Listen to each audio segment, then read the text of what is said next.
But my beats, they are hard.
Okay, hey, good evening, family. I don't know why it didn't automatically come back in, but anyway, good evening, everybody. Welcome to another episode of the BCSN SportsWrap alongside A.D. Drew. I'm Bryan Fulford here on another beautiful Sunday evening. We are three Sundays away, Drew, from actually being able to talk about football that we saw on Saturday. How you feeling about that? 18 days from kickoff of our first game. Are we really 18 days away? 18 days from kickoff from from Thursday night action. I feel so unprepared for many reasons, but I just do. I feel unprepared. You unprepared, bruh. I got How are you looking?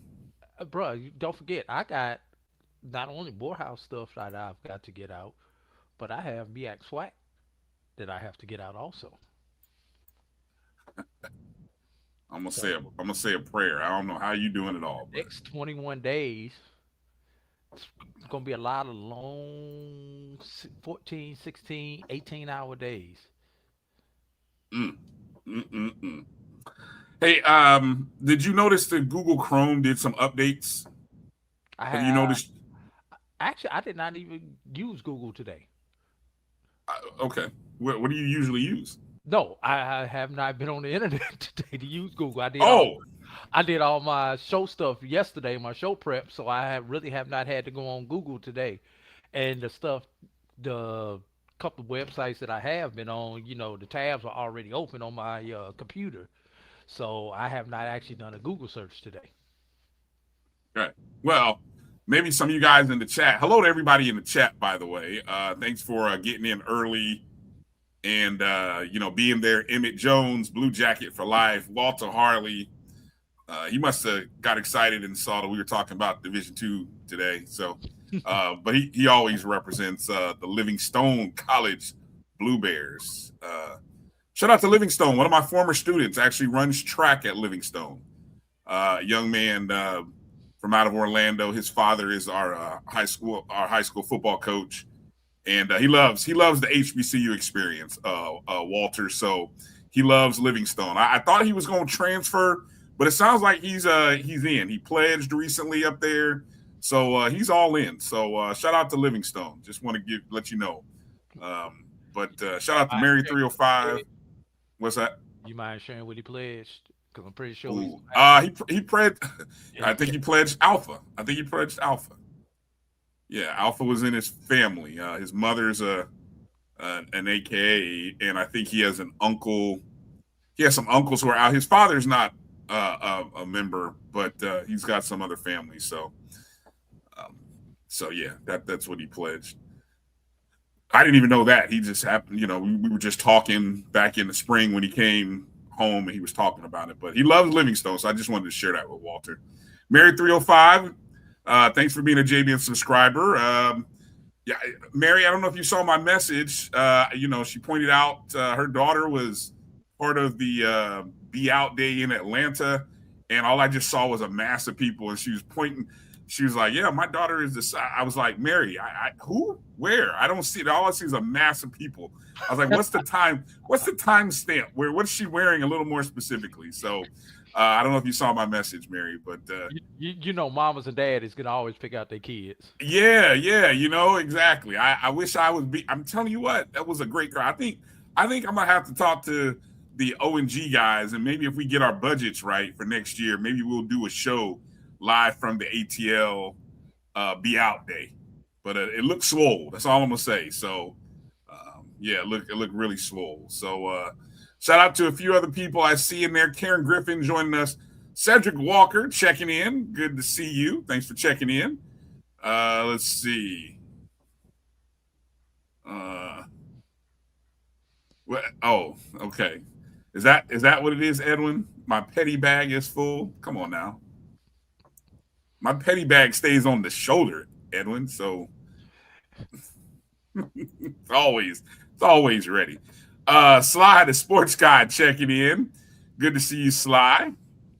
Let's You wear see. your fatty bag like a fanny pack. Exactly. It's I learned. Hold on. I gotta get a picture made up of me with a one of those little fanny packs, and it just said the bag just says Hey, petty bag. My petty bag stays on my hip. Aggie 76, Aggie Pride checking in. Man, I tell you, the Aggies. I mean, with all the good things the Aggies are doing, man, I swear, if they win some football games, those Aggies are gonna be.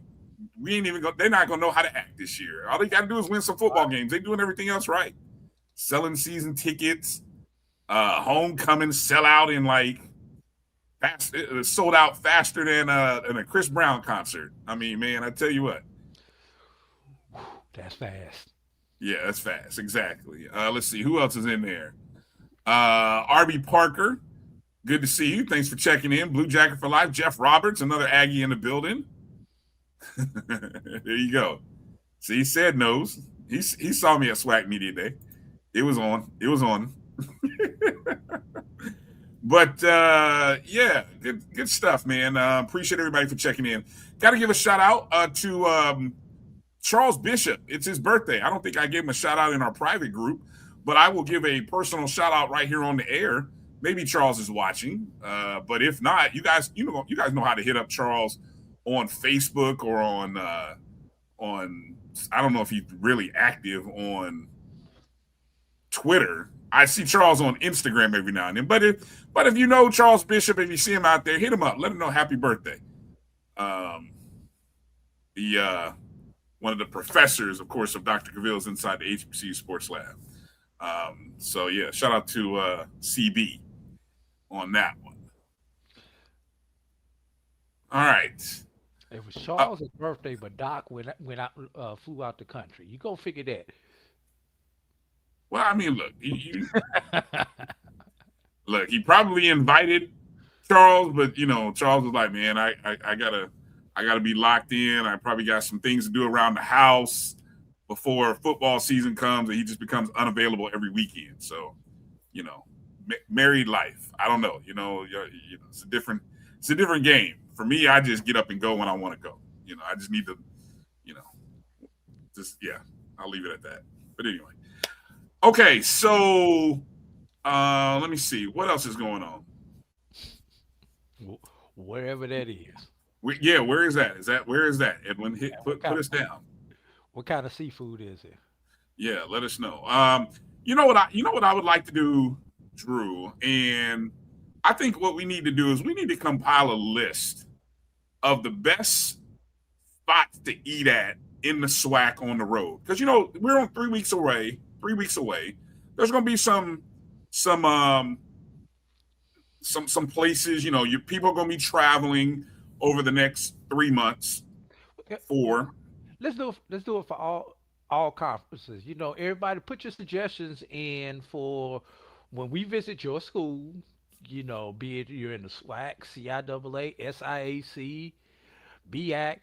Where is the best place to get some food on a football Saturday? Now, let me define what I say best. Obviously, it's got to be a tasty, tasty entree. It could be a local, and it needs to be a local favorite.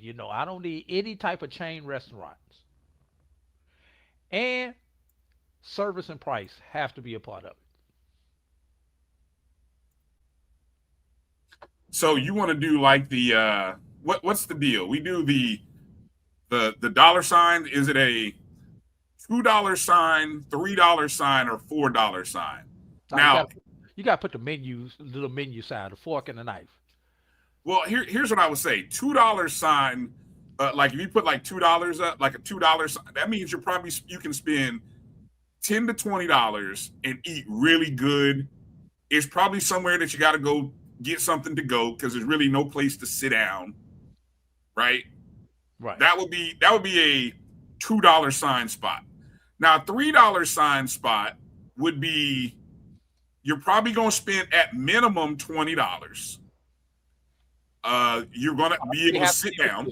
We probably have to leave a tip. You probably got to leave a tip. You got to sit down somewhere. Service, it's hit or miss depending upon the crowd, but the food is worth waiting for. And then you have the $4 sign. That's like the maybe you have to make reservations. Maybe you got to get there early. Maybe you expect long lines. Expect to spend minimum $40 per person. And that's including the drinks. Like $40 is including the drinks. You know what I'm saying? That's a so restaurant that would be like an Applebee's style type place. If you the what? An Applebee's style type or something. That's like a three. That's a three. That's a three. That's a three. Applebee's might even be a two, but it's Applebee's. So but anyway, I would qualify Applebee's as a $2 sign place because you getting a 2 for? Exactly. You can get a deal. It's a bargain. Yes, you may be able to sit down, but so. But like I said, no chains though. No, don't expect a local, it could be a regional, like a local chain, but no national chains. Kieran, $20, no drink, just water. Yeah, that's what I'm talking about. Let me see. What else?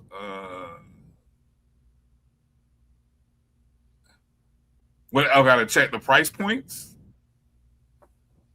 Oh, I don't follow. What's what? Check. You have to check your price on. Oh, okay. I see what you're saying. Okay. Obviously, you have. Obviously, G Boom, home games, you're tailgating. Yes, I know. But I'm just talking on the road. I'm talking if you're going on the road and maybe you're not tailgating, you're not a big tailgater, but you're going on the road. That'd be a great thing to do. You go Chili's, but I just had Chili's for lunch. I tell you, the three for $10, the three for $10 is such a great deal. Such a great deal. Big chicken sandwich, some fries, and then you get an appetizer. Come on, man, you can't beat that. They know they're getting beat.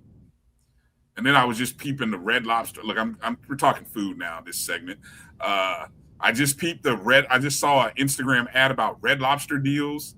I didn't know Red Lobster had so many good deals going on during the week. I may have to roll up on Red Lobster on like a Wednesday or Thursday. Well, I need everybody to roll up on Red Lobster since they're a sponsor of the Band of the Year. Since they're the title sponsor.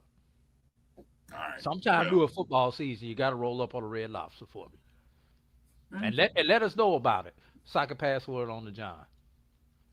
Buffalo Wild Wings, expensive as heck. I you know what? I passed on Buffalo Wild Wings today. Huh?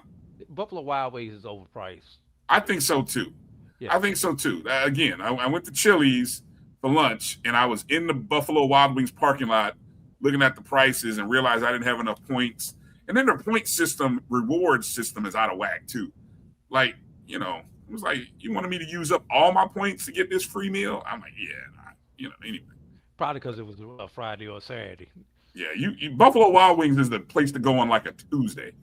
Any other day on the week, it's kind of like, good luck. Monday is not it. Yeah. So, let me see. I'm going to star some of these suggestions. Mary dropped one in here. Virgil's Restaurants in Atlanta and Conyers. Okay. It's too far away See, from everybody though. Who HBCU? I'm not driving all the way out to Conyers. well, she said in Atlanta. Oh, okay. Long as it's in Atlanta, I mean, I don't know. Is that inside the loop, Mary? I mean, got to be in the perimeter for me. is Conyers out? I'm assuming Conyers is outside the perimeter, outside the Conyers loop. outside the perimeter and the opposite side of town for which I live on. Yeah. That's out towards where Jamie and Roy stay. Oh my goodness. Yeah, that's out there. Yeah, Whew. Yeah, it'd take an hour to get out there. All right, so let's get into a little bit of the news that's happening around. Look, camps have opened up. Everybody's got camps that have opened. Everybody's hitting. A lot of people had scrimmages yesterday. Did Morehouse have a scrimmage yesterday, Drew? no, we first scrimmage would be next weekend. Okay, this was the first week of practice, though, right? Yeah, first week of practice for us. Okay. D2, we started Wednesday. Oh, okay. Yeah, so it's not Even though you guys are playing your game. Yeah, but D2 rules, you only get so many days. Oh, really? Different rules. Even though they're letting you play week 0, you have to play by the old calendar. No, you can only have so many practices before your first game. So it's based on when you play your first game. If you're not playing week 0, they're not practicing yet. You get so many practices in. I don't know the number. That's what compliance is for. Oh, well, that's interesting. So camps are open, especially seen a lot of videos of the FCS level. Now, I want to ask a serious question as you guys are. What excites you right now about videos and promotional and social media stuff you see on camps? First off, is there anything that excites you? Because not only do you have college camps, you got the NFL camps. So of course, if you follow an NFL team, you're probably seeing a lot of stuff. But what? Yeah, preseason opened up. The Hall of Fame game was this past Thursday. Yeah. So I mean, but what gets your juices going? Is it you want to see the scrimmage? You want to see the play? You want to see a quarterback throw a pass? You want to see a receiver jump for a ball that any other time you'd say, man, that was a horrible pass, but he made a great catch. Do you want to see a DB? Do you want to see what plays kind of get you excited? I'm curious. Bryan is me, and like most of these teams, I want to know who is QB1 and how does he look? Because a lot of teams still have not named QB1. So who is he? How does he look? That's what I want to see. And you're not going to get those videos. Roy said anything. Anything right now. Any and everything works. All right. Well, at the end of the day, that's I feel like I've become mute to it, Drew. I really feel like I'm kind of like meh to it all. I don't know. Is that possible? Is that because we talk about it so much and I don't know why I feel that way. I don't know why I don't get excited about all of the preseason camp stuff. I don't know.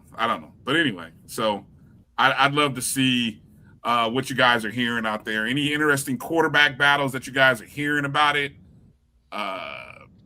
Just football. Look, we talk about football 10 months out the year, I feel. So I don't have any problem talking about football. So that part is. What 2 months did we take off, Bryan? Yeah. Well, that's a good point. I was going to suggest maybe April. Maybe May? May. Yeah, I was going to suggest maybe May and June. May and June, really? Now you kind of start talking about it come June. Soon as baseball gets over with, everybody's back on football. This is a great point by Steve. Is it because there's so many new players? Maybe it's hard keeping track of I think part of the mystique that has been lost with the old days is you can follow guys. Like you knew that 75 to 80% of your roster from one year to the next was going to come back. And you could kind of track that stuff. Right. Nowadays, There could be 70% of your roster is leaving. Starters. 22 new starters probably for somebody. Yeah. So I mean that's gotta be challenging for the average fan to keep track of. So let me see. What's Roy say? What do you say? We had a receiver catch a 40-yard pass on the back of a DB and hold on to the ball. Hey, exciting. Maybe if you're lucky, you'll see that play in one game. Maybe.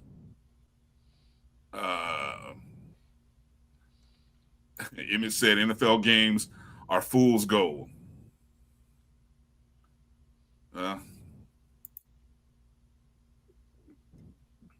Rosters are bigger than I thought rosters in the old days were bigger though than today.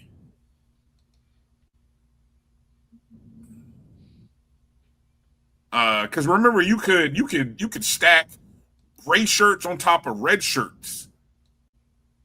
Maybe that was at the higher levels. Maybe that wasn't necessarily HBCUs. I don't know. Couldn't afford to keep them at the HBCU level.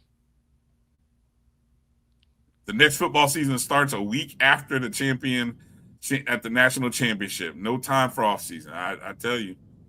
I mean, it starts. It starts as soon as it's over, and while it's finishing up, it's like there's movement happening. I think that's another thing that kind of irritates people. Like you can't concentrate on your season ending, or you can't concentrate on the biggest games of the football season because you got all this other college football news that's happening. You got coaching movement, you got recruiting, high school recruiting going on. All of it's a really ugly calendar. The football calendar is really ugly. And now you got. Do they get 5? Do they get 4? Do they get 5 for 5? Do they get 4 for 5? You got all that going on top of everything else, Brian. Oh man, that's a nice transition. Nice transition. I see what you did there, Drew. Okay, so let's get right into it.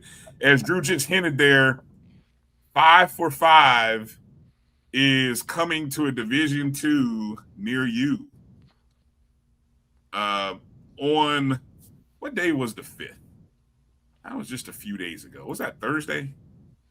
Wednesday. On Wednesday, the NCAA Division II Executive Board adopted what they call emergency.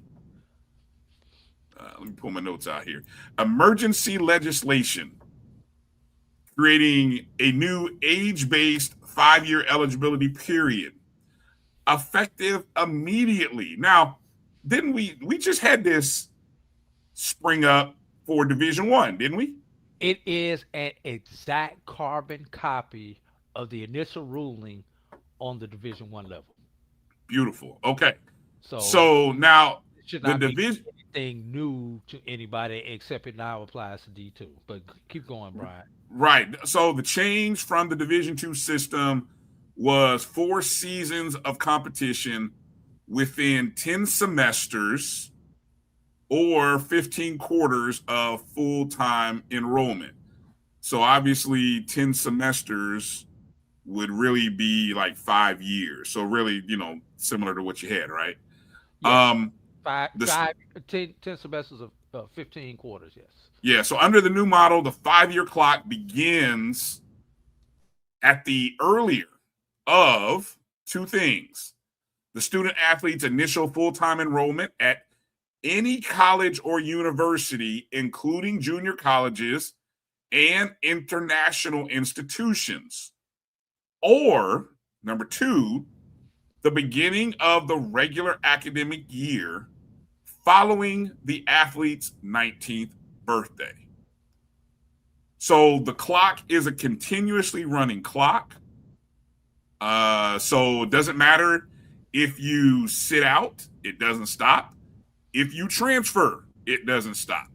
If you leave school for temporarily for whatever reason and then come back, it didn't stop.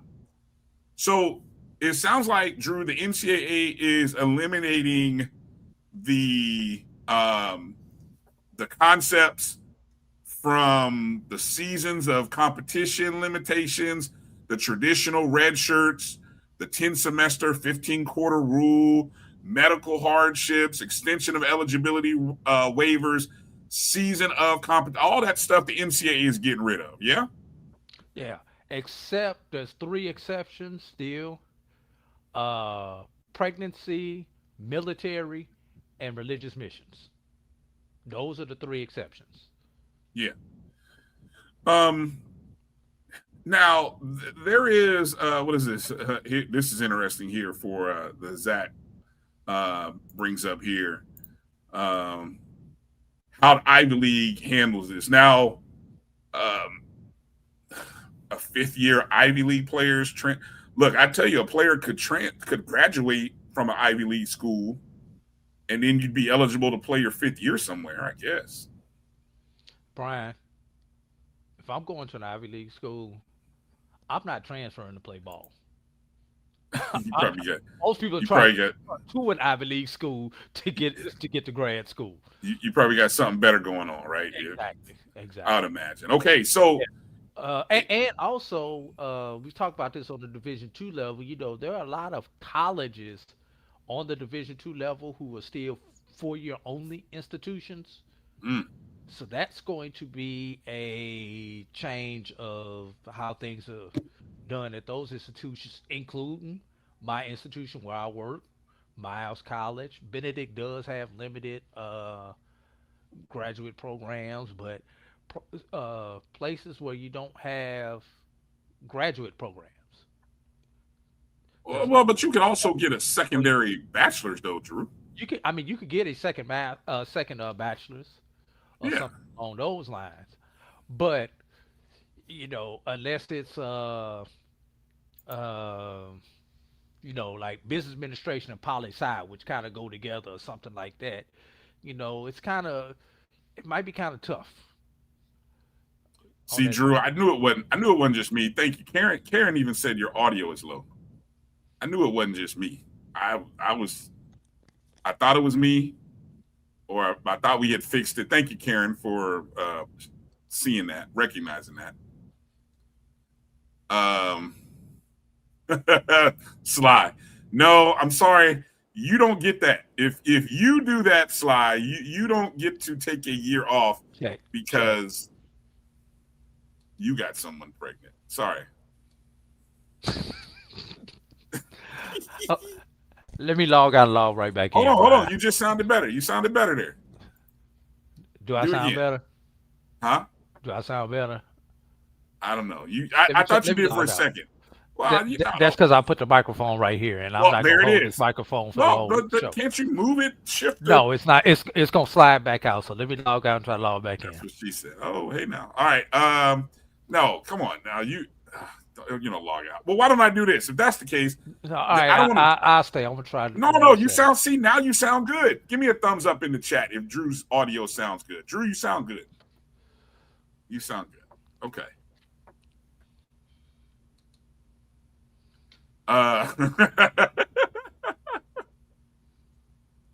Good catch, Edwin. Good catch. Okay. See, I know, Sly. Your job gives, men paternity leave. It's just because your job wants to be PC. That's all. That's the only reason. But anyway, no. So, all right, so let's see what guy's the first one to sue for that year because his I got my girlfriend had a girlfriend baby. pregnant, and I had to. You know what? I mean, it's legit, They sue for everything else, so why not? Okay. and the NCAA will lose that one.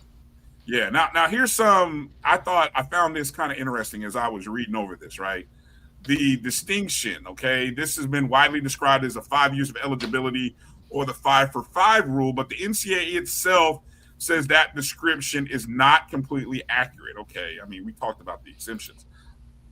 The rule does not guarantee everybody 5 years. And I think that's why they say that. The eligibility depends on when the clock begins. Now, I thought about this when I heard that and I read that. Here's what I thought about. This, I think, is going to put a new wrinkle on the little habit that some parents in some states do with their middle school boys. Or the kindergarten red shirt. Or the kindergarten red shirt or the middle school the eighth grade red shirt. Right, the 8th grade red shirt. I think that's going to start to change because the whole point of this new rule means when you turn 19, it needs to happen when you are either somewhere along the line graduating, like that year. Let's just say for the class of 2026, right? Let's just say, so maybe you're turning 19 August 15th, but you've already graduated. Previously, what you could get away with, you could redshirt and now say you're going into your senior year because your birthday is what? The 15th. Well, You're after the cutoff date for that state. You're after the cutoff date for that state. So now guess what happens to you? Your eligibility when you graduate in 2017, when you'll be 19 and 10 months, like you're the old guy in your senior class. You're 19 and 9 or 19 and 10 months. You barely made it through so that you still qualify for high school athletics. But guess what already started on you? Your college eligibility clock started on you. So now I think you're going to have kids in high school, Drew, that are going to start reclassifying, back to the grade in which they probably should have been. We've seen that happen in some sports, right? You're seeing that. It's very rare, but it happens. But I think you're going to start to see more of that, where you're going to see less of the 8th grade red shirt, or you're going to start seeing more kids reclassify, and which means, guess what? You only do 3 years of high school, which I guess because of summer school, you could do it. In online classes, you could do 3 years of high school. But you know what I'm saying? You miss out on that quote-unquote senior year. Am I reading that right? Does that feel like what you... Yeah, but that's more of an extreme case, Brian. Like you said, you would have had to have the red shirt and your birthday. You would have to have a late birthday, as we call it. So even with a late birthday, you still get in under the 19 model, long as you don't get held back. Now that could be self-inflicted, or that could be parent-inflicted on that holdback. So, and one thing that's good to note that is right now, current student athletes take the system that's best for them. Right now, the most beneficial. So if you came in right now, you have you have college eligibility, and you came in at 18, 17, 18, or 19 years old, you get 5 years based on this new rule. Mm-hmm. If you were a non-traditional student, say you were 20, 21 when you came in, non-military, non-mission, non-pregnant, and you're in now, you're gonna fall back to the old model with the traditional red shirt, and you've got 8 semesters because you were age out by 24 with your 4 years of eligibility. So it's whichever one is going to be the most beneficial for you. Now, here's the problem, Brian. Just like on the Division I level, the class of 22 is screwed. Poor kids. Tough year. 20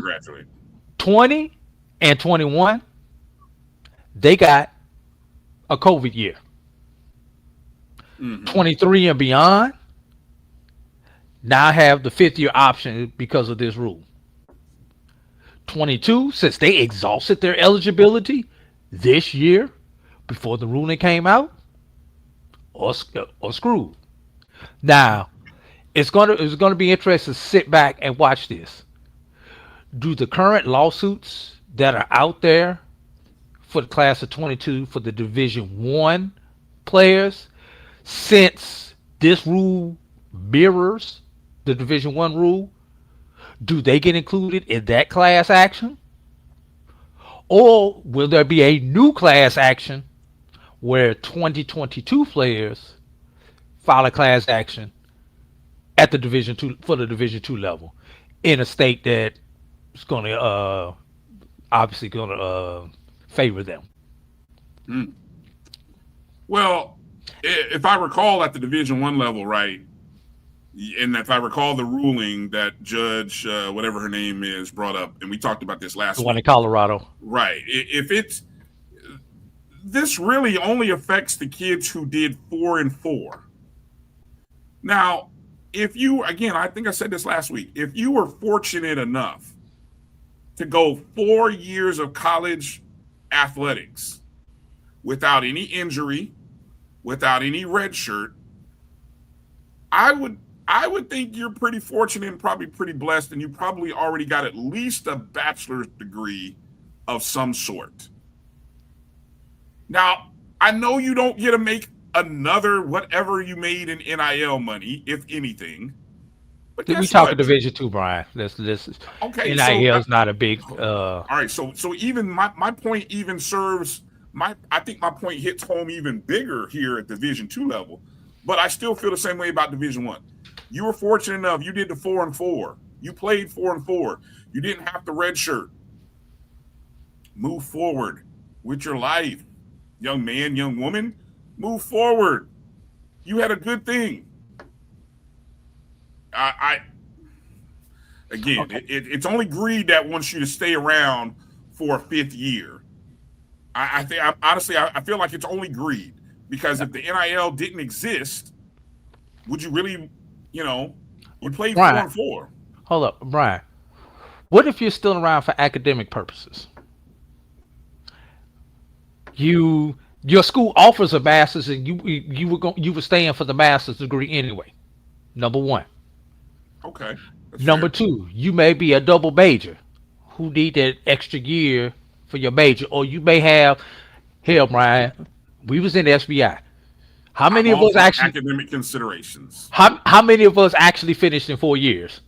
Yeah, very few. Very few of us. Even the smartest people that we came in with did not finish in 4 years, just because of the rigors of our curriculum in SBI. And I want to hit on this one. Rosters at the Division 2 level are not locked. Division 2 is not subject to the roster limitations that Division 1 is. That's first of all, Edwin. Scholarships are locked. Maybe not, Edwin. While your football scholarships may be locked, your basketball scholarships may be locked. We all know most of our non-real sports are not fully funded. So if I've got my star, whatever, softball, volleyball, whatever, I'm going back to the president.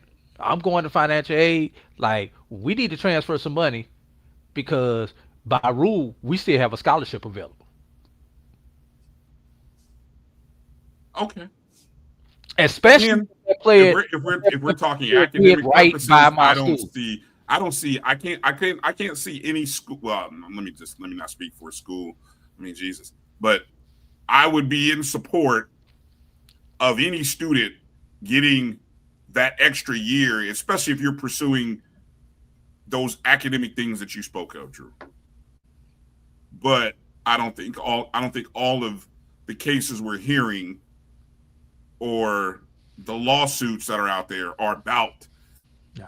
pursuing an extra degree On the Division 2 or level, additional Brian, years.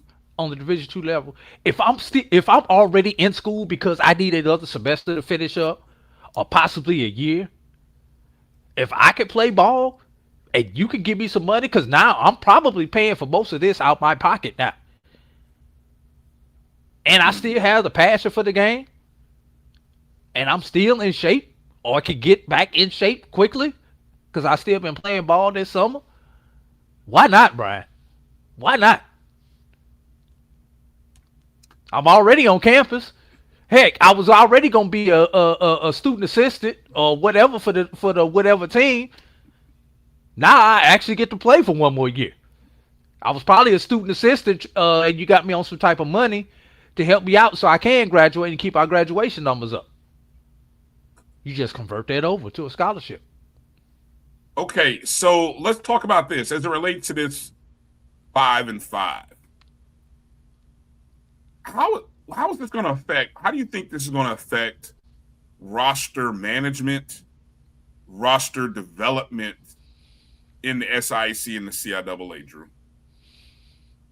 Well, let me say this. Right now, this rule is probably not going to affect football. Because if you aren't already in camp or didn't come to camp for the baby, right now, you're probably not going to be in shape enough or well enough to be able to help me out this year in football. Okay, hold on. Let me pause for a second. Yes. Given what you just said, and I hate to say this, but does that kid play judge here for a second? Does the kid who missed out because of what you just said, does he have a lawsuit to allow him to play in the fall of 2027? just a wild thought here, right? I mean, okay, go ahead, continue. That came to my mind as you described it. I said, oh, hell, there's another lawsuit. Yeah. Anyway, go ahead, finish up. But this is probably going to be your winter and spring sports that are probably going to be the most beneficiaries of this ruling. Mm-hmm. Bryan, you don't think a team's going to take that first team basketball player back if available?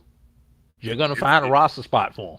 If you can fit him, if you got a spot left, you going. There's some coaches who I know. There's some coaches who I know who have intentionally left a spot or two open just in case. The smart coaches who've been reading the room on this have purposely left a spot or two on the roster open with the hope that some player that they were sitting on was going to get that 5th year. Yeah. The smart coaches, the smart staffs, they're planned for this. They have planned for this. Yeah. But you asked about roster development. Once again,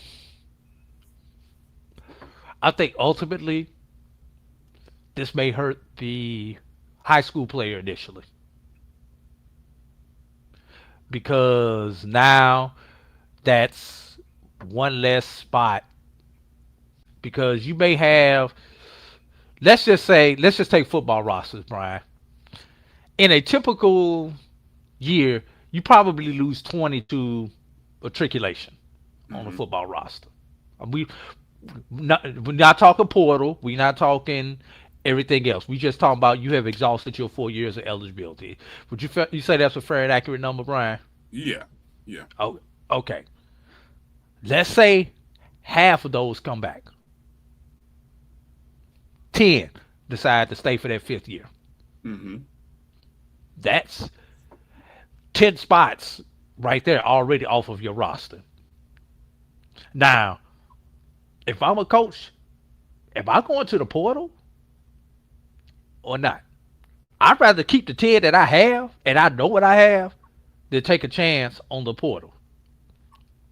So you've got to figure what the few spots you had for freshmen probably got cut in half. Now, Division IIs are still going to bring in freshmen and develop them. But now you have to understand, freshmen, that instead of developing one before you really get an opportunity to play, you may wind up developing 2. But now you don't have to be afraid to play that person as a true freshman for fear of burning his red shirt. Because at the Division II level, if you play any part in football, if you play any part of that season, you burned a year. Right. That's why you very rarely saw true freshmen play at the Division II level. versus at the FCS level when you got the 4 games. Right.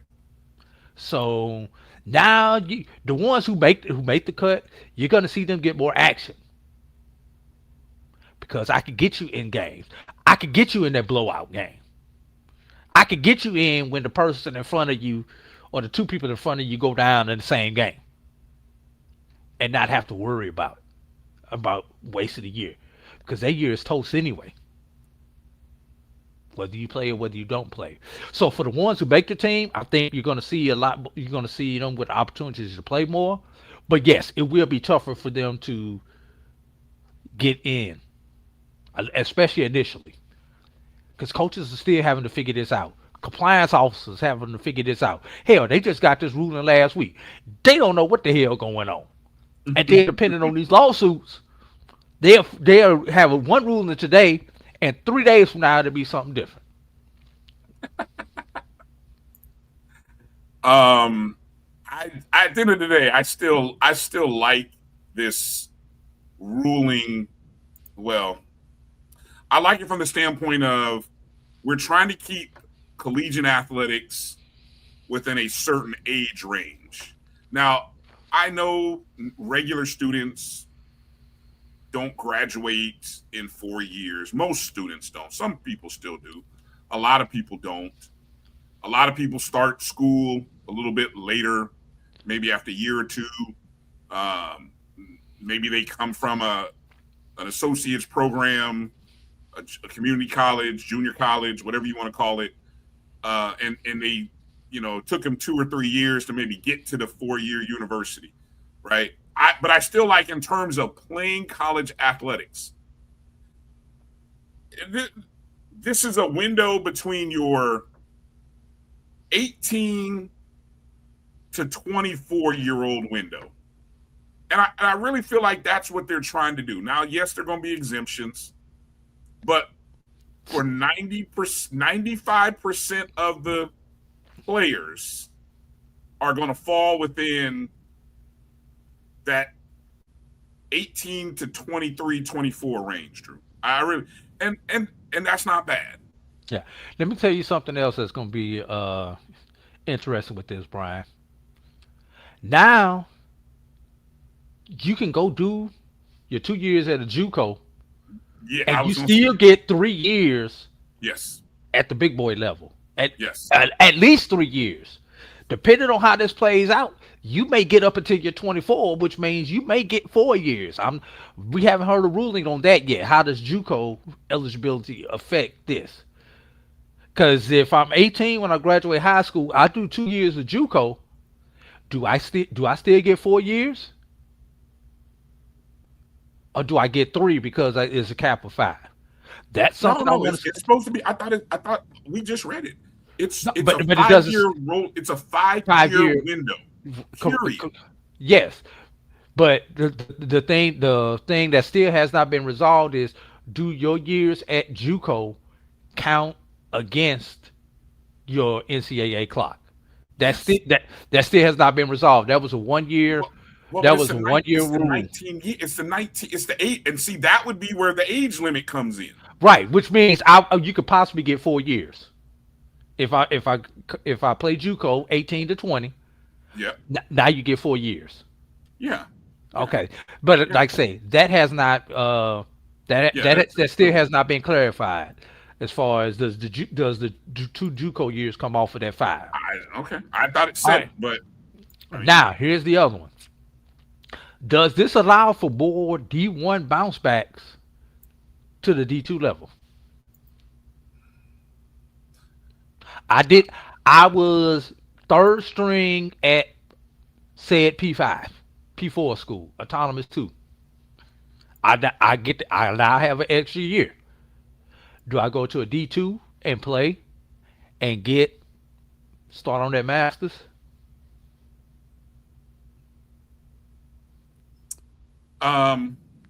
Or you could do. Here's a good example of that, Drew. The young man that's the quarterback at Florida A&M, Isaiah Knowles. He started at Navy, right? His redshirt year was at Navy. He was going to get the extra year anyway. Exactly. So on the D1 rule. Right. So, but then he went to Albany the State. Division II Albany State, where he played 2 seasons there. I think it was 2 seasons, or was it 3? Two. Slides in the chat. He two. He did two. Okay, 2. Okay. 24-25, 2 successful years, player of the year in the conference. And then when his coach went to FCS program, he transferred to an FCS program. And so he's done 5 years of college, 5 years of college athletics, 5 years of college football, but he's used his years where he did the red shirt and then a year at Navy. Then he did 2 years at Albany State, now a year at FAMU. Right. And that's what you could have. Right. You could So have. right now he gets an extra year at FAMU. This is his. Well, it's not an extra year. Right now, based on the old rule, he gets This is his 5th and final year at FAMU. No, this will be his 4th year.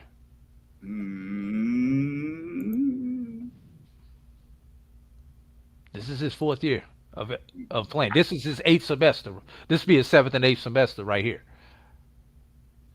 I don't think that's accurate. Hold on. I'm going to go look at the roster because I saw somebody in the chat said that programs are rostering and they're putting correct tags on players so that we know what their classification is.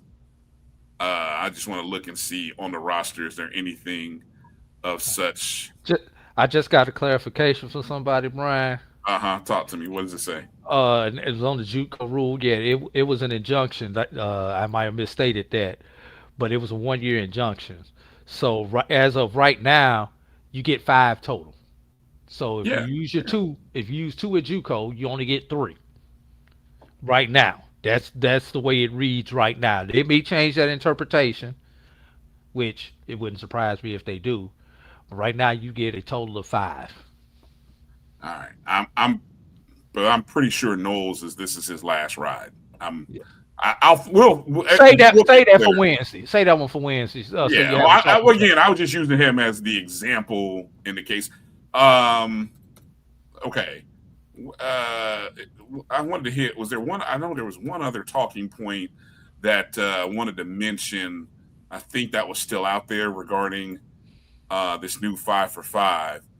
But I think we've hit on most of the major points, and so we'll kind of again wait to see where the legislation goes. When this officially gets passed, I guess it has to be voted on, right? Because even though the executive board adopted it, it probably still has to be voted on. So I would imagine those kind of things will happen sometime this week. Yeah. Now, when my compliance officer tells me to change somebody's eligibility, that's when I get into it. Lord, you know what? How about this? I know we got a couple of. I know we have the great, the legendary Travis Jerome, and somewhere in the chat, and I have you. What do you think? Should all, as we move forward here, should all players be classified now by their year? Like this is his 1st year, 2nd year, 3rd year, 4th year, 5th year. No more freshman, sophomore, redshirt junior, grad student. And let's do away with all of that. Let's just categorize them by what year they are on their collegiate cycle. Actually, there's an option on the websites to do that. Website software to list them like that. I would love to know what Mr. Jerome feels about that. And Drew, maybe we'll check the chats during the commercial break and see if he agrees or disagrees with that model. But I think that would bring a lot of clarity, in this situation. It would avoid the situation that occurred at Alabama State, where the young man went to another school, had a year, let me see. It'll be freshman. I didn't know that had been decided. Okay, Zach. Let's still get rid of it. Let's just do first, second. Well, Brian, here's the thing. We want to hold on to these. You still have to use the red shirt option right now because some players may be under the new rule. Some players may be under the old rule, whichever is more beneficial to them. And that being, if you're an older student, you're going to be up under the red shirt rule. If you're not an older student, you're going to be up under the new rules, 1 through 5. Oh, okay. I'm gonna go take a look at the JSU roster and see how they have theirs set up. Okay. Look, and then Edwin, look, you're bringing up something that I'm gonna get into next week. That we'll pin that. Actually, I think that's under the way too that they're going to eliminate the week 0. We just need to have because this is week 1, and Division 2, you need to be on the same calendar. Yeah, they are on the same calendar this year, Brian. What? Yeah. They finally listened to your boy? They are on the same calendar this year. Where?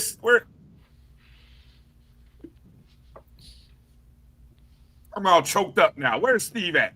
I've been trying to tell Division 2 to get on board and get on the same calendar. Amen. Woo! All right. See, now I can go to break. I need to go get some water. See, Travis, you could do that. I couldn't do that yet until that ruling came out last week at the Division 2 level. Yes. See, thank you. Score 1 for B. Fulford. Yes, I know. Look, tough, Steve, tough.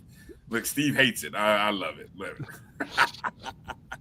Yes, get the fanny pack petty. Let me check my pocket here. Put my pocket here. Nope, I don't have my petty card. I'm gonna just start keeping my fanny pack on that says petty. That's right. I got another one right. All right, that's 2 weeks in a row, Drew. I don't care what y'all say. Okay, let's go to a break now and come back and hit on a couple more topics. And specifically, I want to go through some of the strength of schedules. What Division II football teams in the CIAA and the SIC have the hardest and easiest schedules? Now, of course, based on their opponent's record from a year ago. And we'll match that up with some of the predictions and the preseason predictions. And we'll, does that give you more confidence or less confidence in those predictions that are being made? So hang tight with us. You're watching the BCSN Sports Wrap right here on the Black College Sports Network. We'll be back in just a moment. Introducing the HBCU Trivia Game. It's more than a board game. It's a journey to the legacy of historically black colleges and universities. Here's how it works. 2 to 4 players, ages 13 and up, start as freshmen and roll the dice to advance. But here's the twist. You can only move forward by answering trivia questions about HBCU. Test your knowledge of notable alumni, key historical events, sports milestones, and fun HBCU facts. Watch out for spaces that can propel you ahead or set you back. And if you get a question wrong, you stay put until your next term. The first to reach graduation wins. The HBCU Trivia Game. Support, educate, entertain.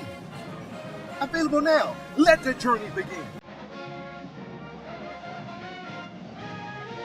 For over 30 years, HBCU Image has been more than just an apparel store. We've been a movement, a state, a legacy. We celebrate the pride, the purpose, and the culture that make historically black colleges and universities legendary.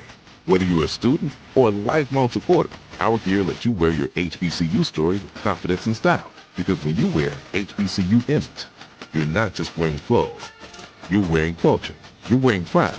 You're wearing purpose. HBCU. Tune in to the BCSN Pod Zone, the aggregate of some of the best HBCU sports shows on the net. Find them on Amazon Music, Apple Podcasts, iHeartRadio, Spotify, and everywhere you hear podcasts. football fans. HBCU football is back in the ATL on August 29th with the Cricket MEAC SWAC Challenge Kickoff presented by Toyota, representing the SWAC, Alabama A&M, and representing the MEAC, Howard, Bulldogs, Bison, the Marching Maroon and White, the Showtime Marching Band, the premier FCS matchup in prime time with a kickoff trophy up for grabs. Join us pre-game for band jamborees, food, activations, and fellowship. For tickets and information, visit MEACSWACChallenge.com.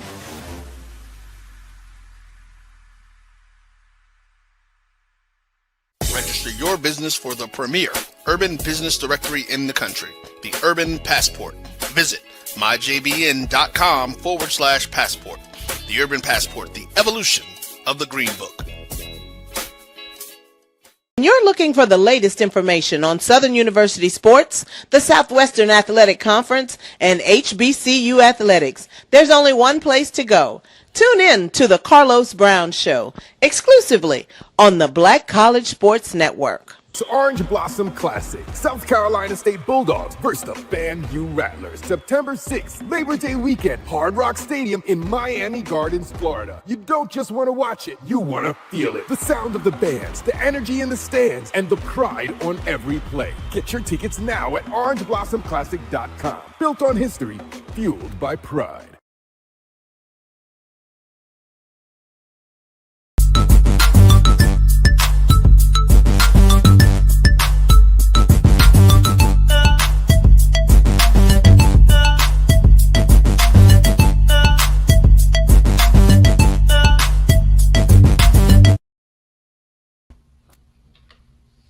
All right, welcome back to the BCSN SportsWrap right here on the Black College Sports Network. Bryan and A.D. Drew here. Want to remind you guys to go check out the BCSN Pod Zone. You heard it during the commercial, but everywhere that you listen to podcasts, Spotify, Amazon Music, iHeartRadio, Apple, and Google Podcasts, the shows that appear on the Black College Sports Network are available for you in podcast format for you to download, subscribe, rate, and review. We'd appreciate you doing that. Carlos Brown Show last night, in case you missed it yesterday afternoon, you can catch it on the Pod Zone, the BCSN Pod Zone, everywhere that you listen to podcasts. That's BCSN Pod Zone. Brian, courtesy of Travis Jerome. Hey! I'm wearing that. Hey, I'm bringing that to Jackson State. That will be, yes. Travis, when I come to Jackson State this year, that's what I will be wearing, my petty fanny pack. That is beautiful. I gotta rock that. That's great. That's great. and he texts the link to where to purchase it from. Oh, thank you. Did he text? Let me see. Am I included on that text? Or yes. Just you? No, he sent the group text. Oh man, Travis, you're the best. Thank you. I gotta. That's on. I'm ordering that ASAP. Let me see if it's in orange or green. Oh, that would even be sweeter. That would be sweeter. That would be sweeter. Colors do they have? Now, unfortunately, all they have is that gray that I showed, Brian. That was gray. It looked white, but that's okay. Yeah. That's fine. I'm cool with it. I would gladly take that. Wonderful. Good stuff. Appreciate you, Travis. Hold on. I meant to go check the Jackson State website because he said to go check out the way they do it. Okay. See. They even got 5th year, 6th year. Ooh, Jesus. Put it up on the screen. Yeah. Let me do a share screen. Let's show off Travis's work over there. Yeah. This will be where we're heading to, huh? Okay. Let's see. All right. So get rid of the chat so we can see it a little bit better. Huh? Go full screen so we can see it. Oh, go full screen on this? Yeah. All right. So there we go. And if you scroll down right. 6th year, 5th year, junior. Right there. 5th year, a couple 5th year guys. Let me see. Where's the 6th year young man? Go back up. It was one at the top. Oh, there's one right there. Kobe Paul, 6th year.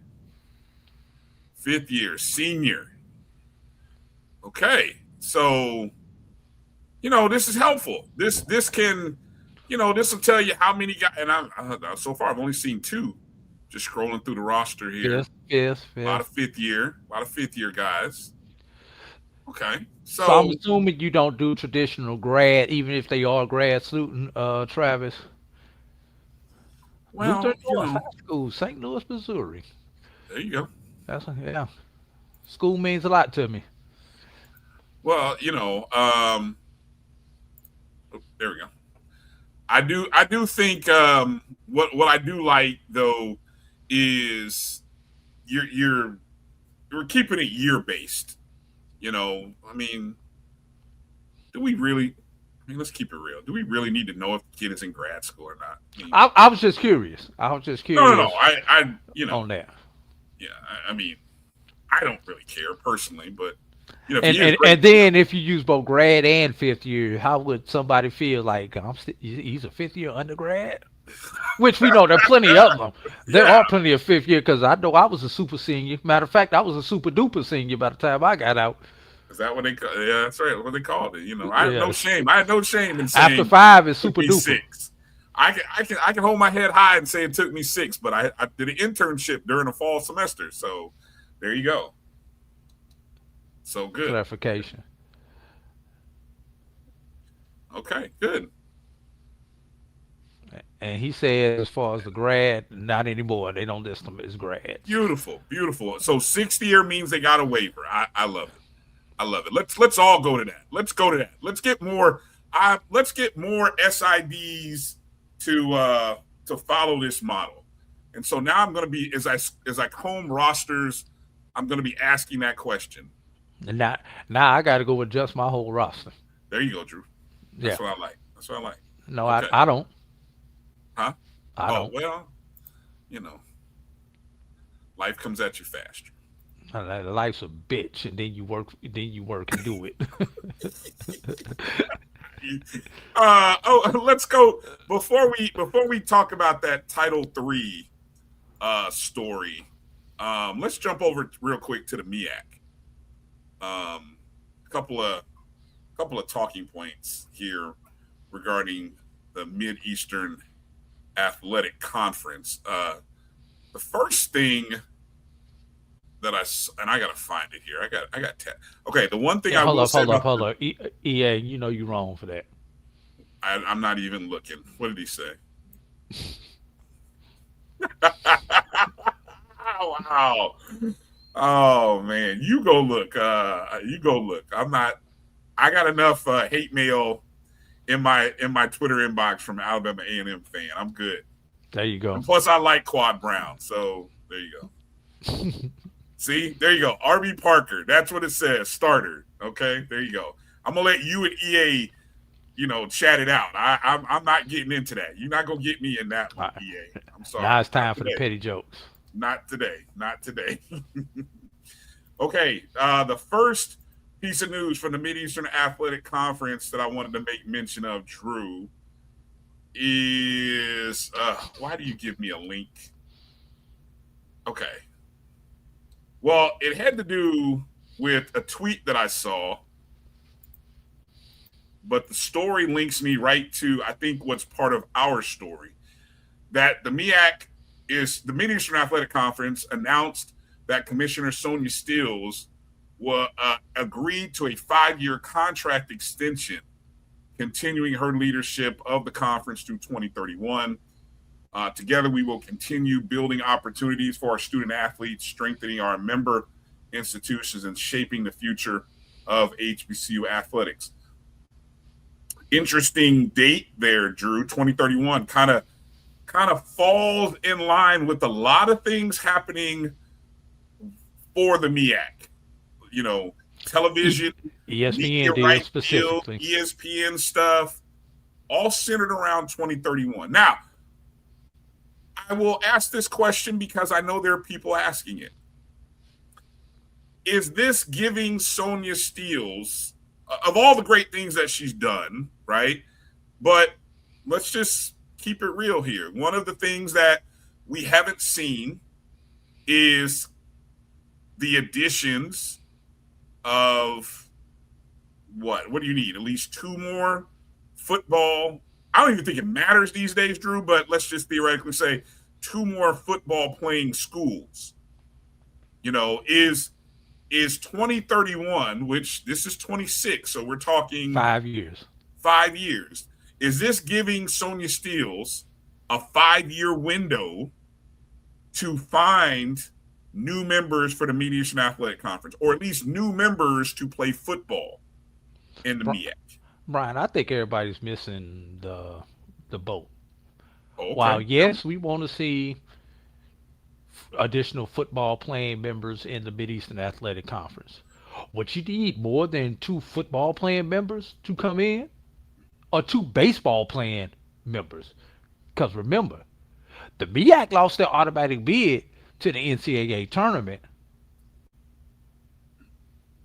in baseball.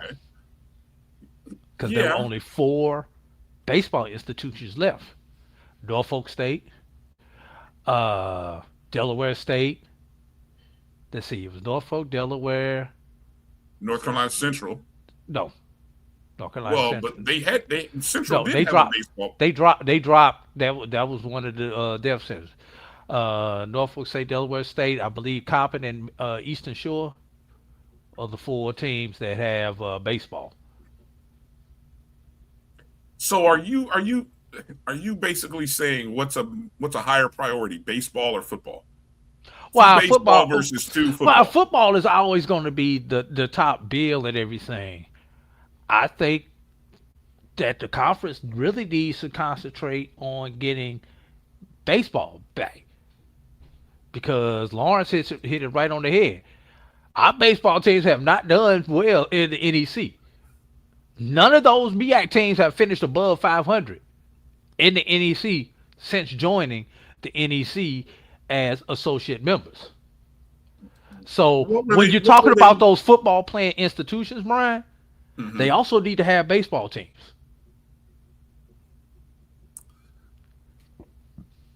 Okay, they aren't doing good in the NEC. Were they doing good in the NCAA tournament? Brian, they was getting there. We had a bid. You, as a conference, you do not want to lose an automatic bid to any sport. So how many schools do you need to have in order to get the bid? 6 for baseball. Okay. Which, if you stay by my model, that eliminates Tennessee State from a discussion currently. Well, yeah, because they don't have baseball. They need to bring that back. But anyway, yeah, right. Totally different conversation. Right.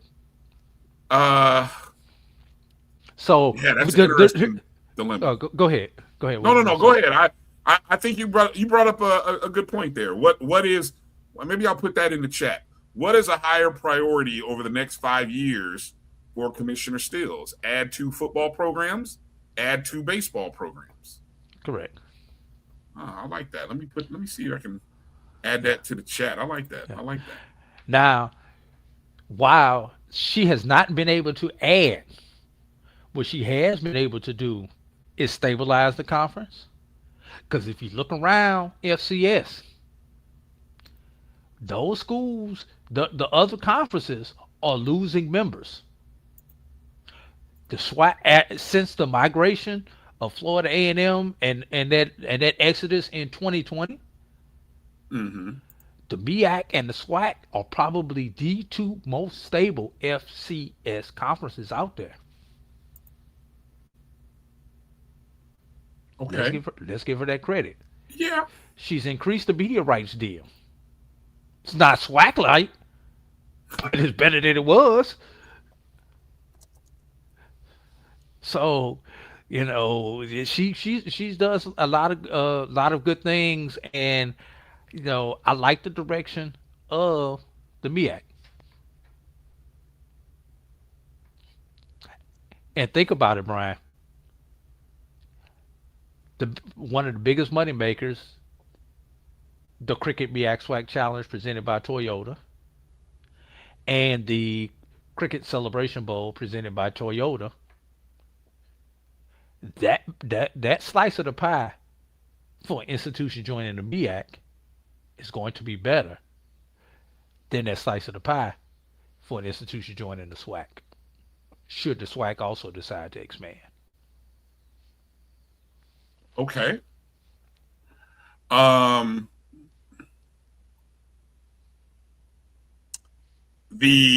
So in conjunction with that tweet, sends you to a story about the HBCU for Us, which the commissioners of the MEAC, SWAC, CIAA, and the SIAC all got together in Washington, D.C. for their summer meetings. Now, I asked this question offline. I think this is either the third, maybe the second time that we've heard of them actually meeting. I mean, does anybody know how many times? I mean, and first off, this whole HBCU for Us is probably about a year, no more than 2 years old. Correct. How many times have they met? And I know we got some people like WSSU Ram Nation.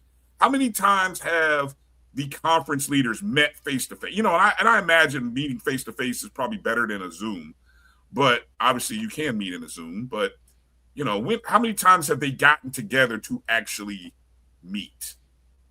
Is this the second or third time? Are they meeting twice a year during the summer before the? You know, I'd love some context on this. But their stated goal is greater collaboration and a stronger collective voice as college athletics continue to change. Some of the topics that they covered and talked about was advocacy for HBCU athletics, national visibility, student athlete opportunities, expanding the Black College Football Poll. That's interesting. Annual HBCU Male and Female Athlete of the Year Awards.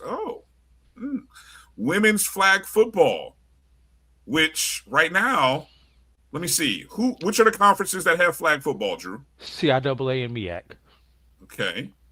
But we do have, the SWAC has a flag football playing school, right? Alabama State? Right, and the SIAC is supposed to be coming online also, but I have not heard of any specific institutions that have started up their program in the SIAC.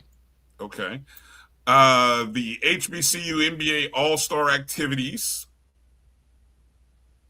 No word on who that's going to feature yet, do we? It'll be year number. No, we do. Oh, we do?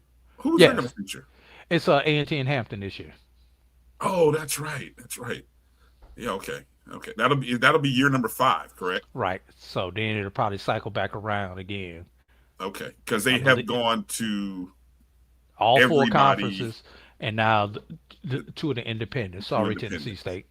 So we'll talk about they got a thing coming up. Well, they're not left completely out of the loop, but you know, they are. The HBCU Legacy Bowl, the Black College Football Hall of Fame events, grants, which features internships. The game features the CIAA winner from last year versus the SIAC winner from last year. Okay. I'm told that this is year number 6 for the All-Star game, I think. Is that what Steve's talking about? This would be year number 6.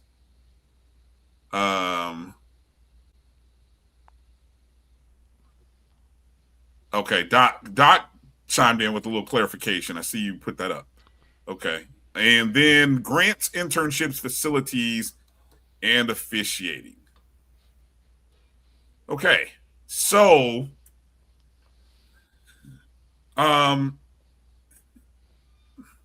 what do we, it's always interesting here. The kind of things that we want and expect or hope, I don't know, whichever one of those words, adjectives you want to use, versus what they are accomplishing. Some of the things that I think many people would love to see them work on would be things such as sponsorships, media rights deals, NIL, federal funding, scheduling, all-star events. You know,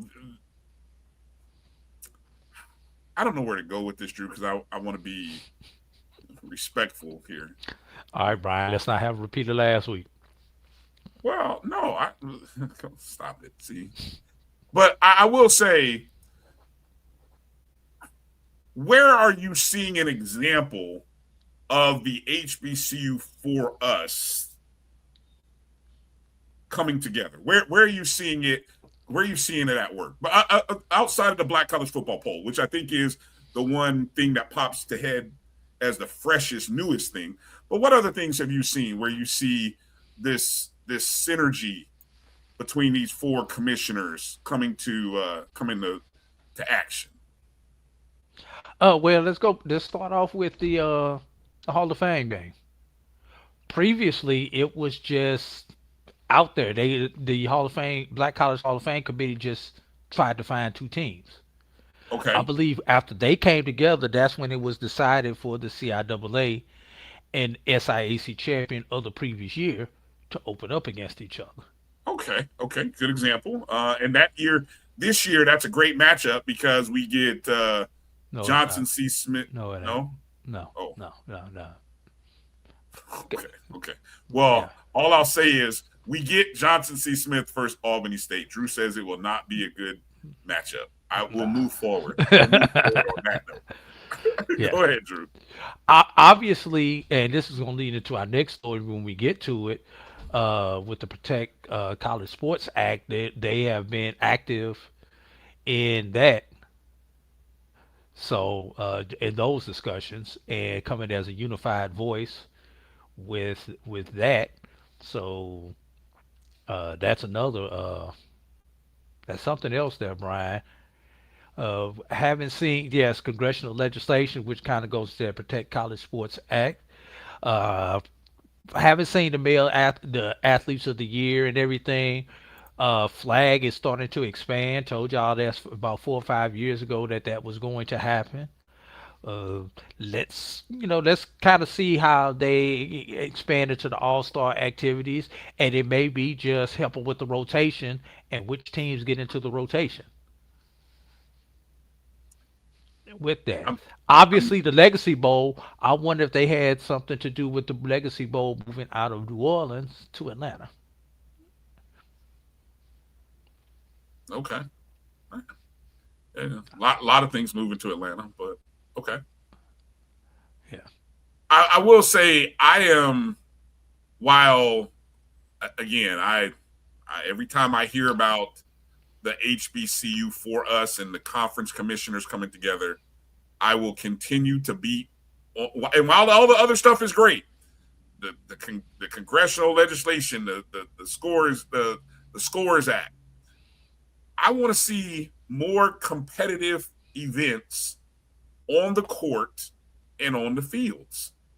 I've talked about there is no reason why we don't have a CIAA SIAC week or weekend. There's no reason why in whether it be volleyball, basketball, we don't see this matchup of schools.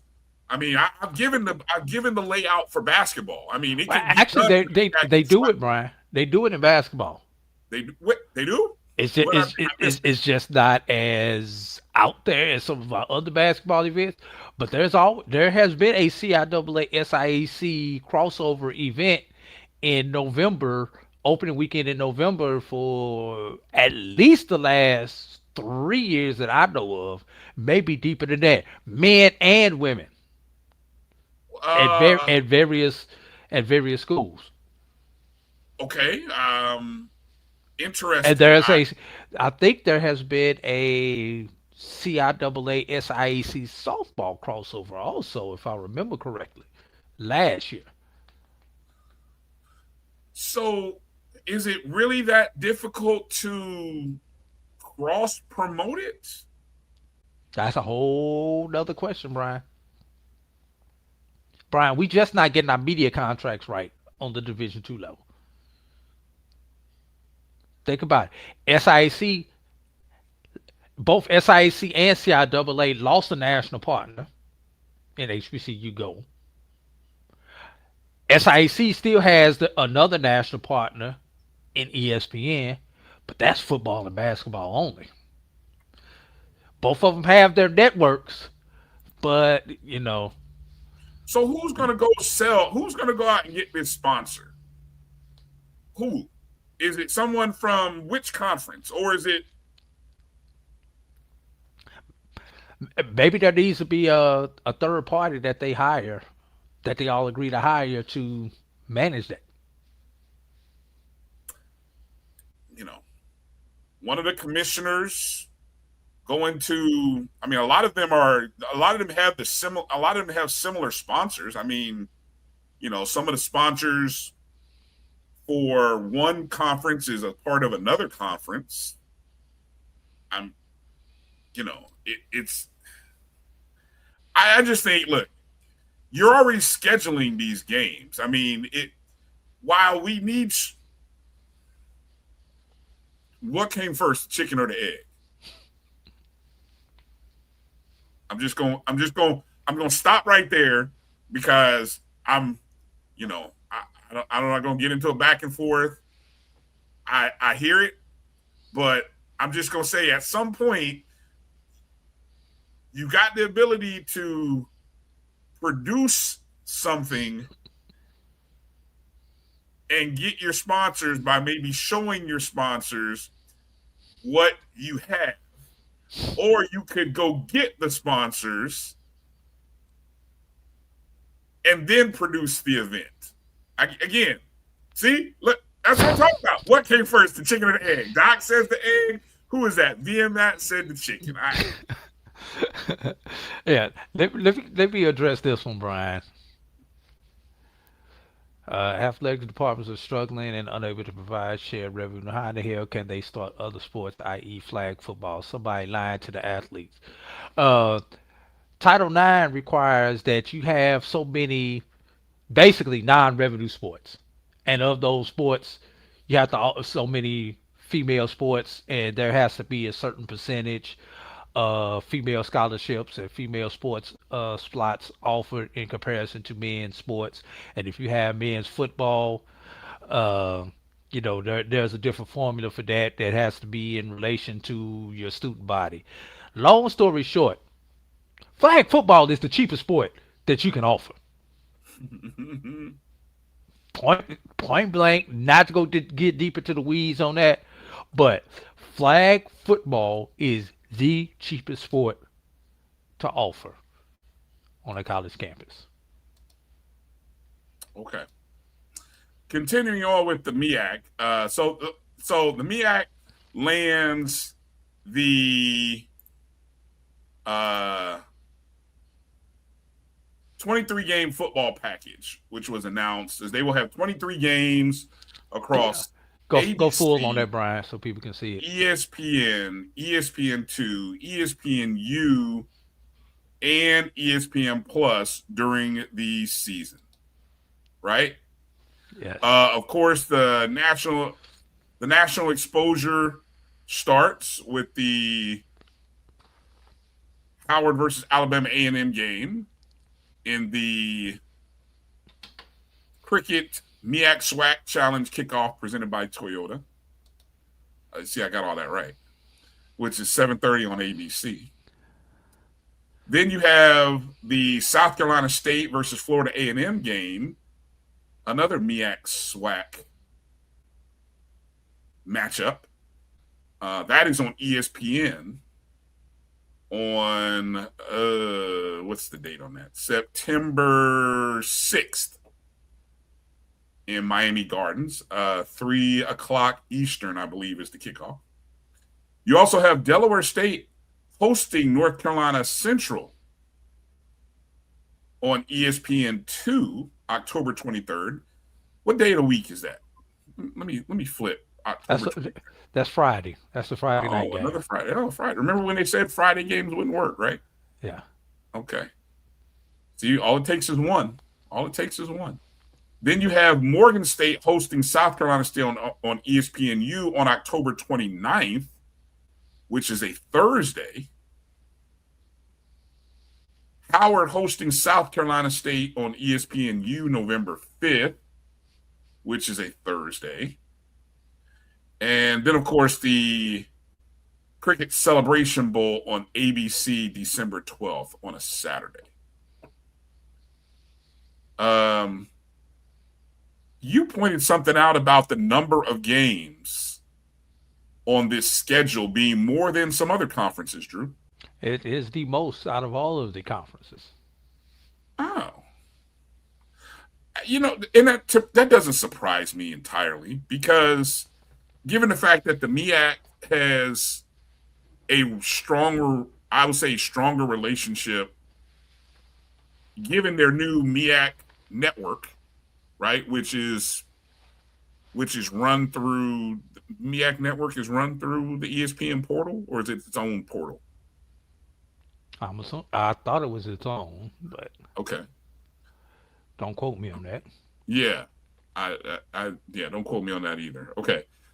But it doesn't surprise me that the MEAC has more games, especially given the fact that, well, and what's the SIC? How many games are going to be on the SIC? Which just 22.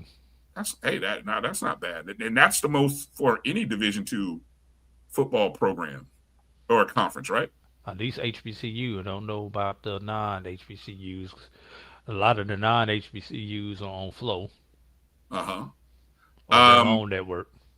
Yeah, and the CIAA, of course, has their own network. They're kind of, I don't know if they're active. I don't know if they're actively. I'm not going to speak for them. I know they don't have.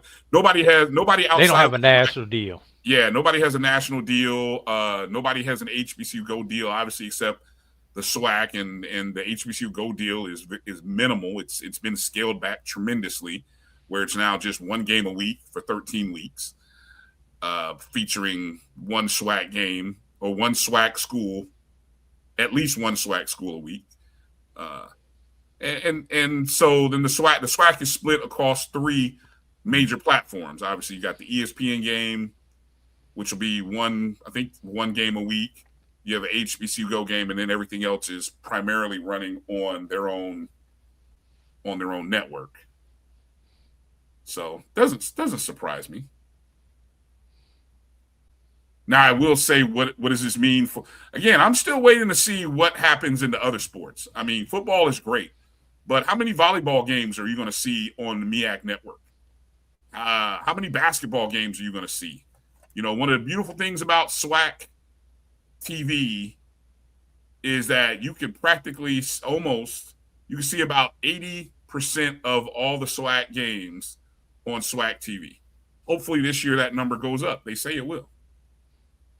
Well, obviously the infrastructure for baseball and softball is next in the line, and then your other non-revenue sports, tennis, track, golf, bowling, those type of sports are probably going to be coming.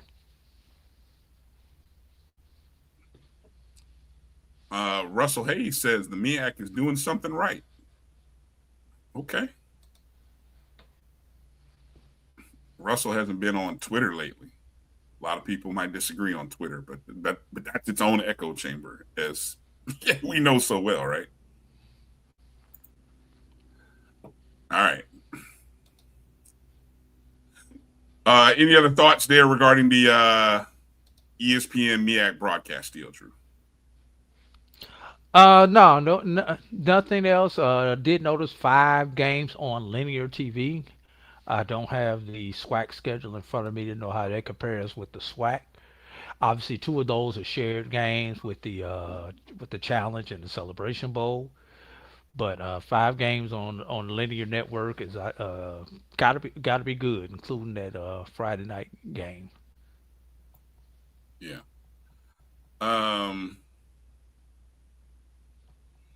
Do we have time to get into the deep dive about Title III that we mentioned? If we do, we need to take a break and do that. Okay. All right.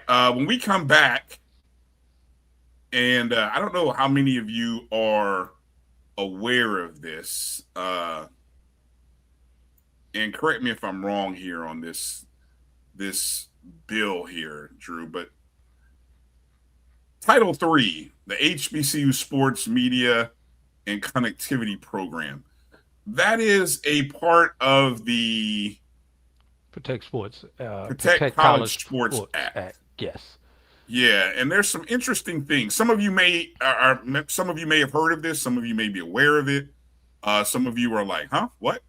So we'll talk about what Title III and what this legislation is, what it is not, what it could be on the other side of the break, and how some HBCUs could benefit from it. So we'll talk about that coming up on the other side. You're watching the BCSN Sports Wrap right here on the Black College Sports Network. A.D. Drew, Bryan Fulford. We'll be back in just a moment. Do you own a business, have a service or product, apparel, entertainment, or food? Would you like to reach an educated client base that are loyal? Then the Urban Passport Business Directory is for you. The Urban Passport is your premier digital discount and media portal with the Urban Digital Television Networks and V108.5 radio properties embedded. Stay connected with the community with the latest news, entertainment, and HBCU sports and culture with the Black College Sports Network. Visit myjbn.com/passport to register your business and sign up for your free app before the August 24th release date. We are the premier digital national urban business directory, always free to the consumer. The Urban Passport, the evolution of the Green Book, and your digital passport to a world of savings. For over 30 years, HBCU Image has been more than just an apparel store. We've been a movement, a statement, a legacy. We celebrate the pride, the purpose, and the culture that make historically black colleges and universities legendary. HBCU Image, a Kenny T's company. From cancer care to accidental injuries to cardiac care, we all know that there are times that you can't control what happens in your life.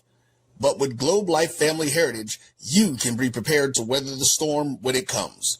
Call Dr. Beverly Eagle Rogers at 877-300-8269 or visit the website at globelifefamilyheritage.com.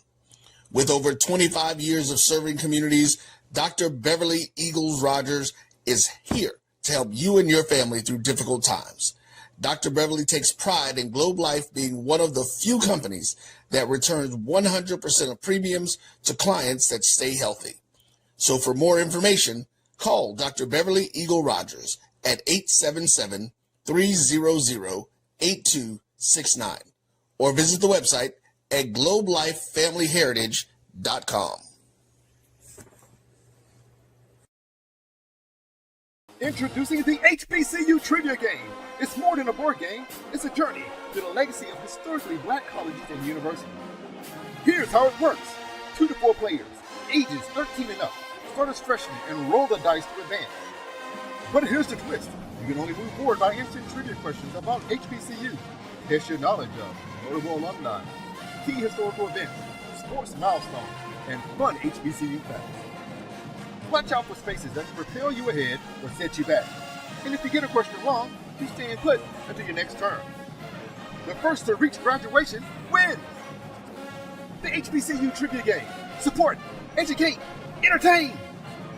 Available now. Let the journey begin. Attention football fans. The Cricket MEAC Swag Challenge Kickoff presented by Toyota is back in Atlanta on August 29th. Representing the SWAC, Alabama A&M, and representing the MEAC, Howard. Join us at Center Park Stadium for a full day of tailgating, football, and bands.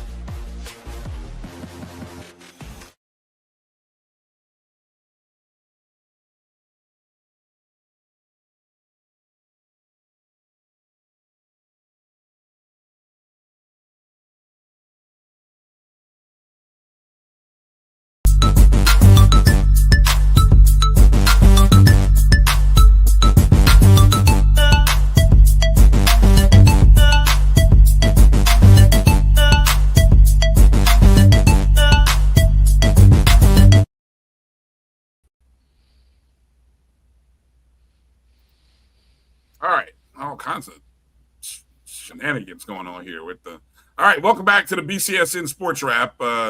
Brian Fulford and A.D. Drew here.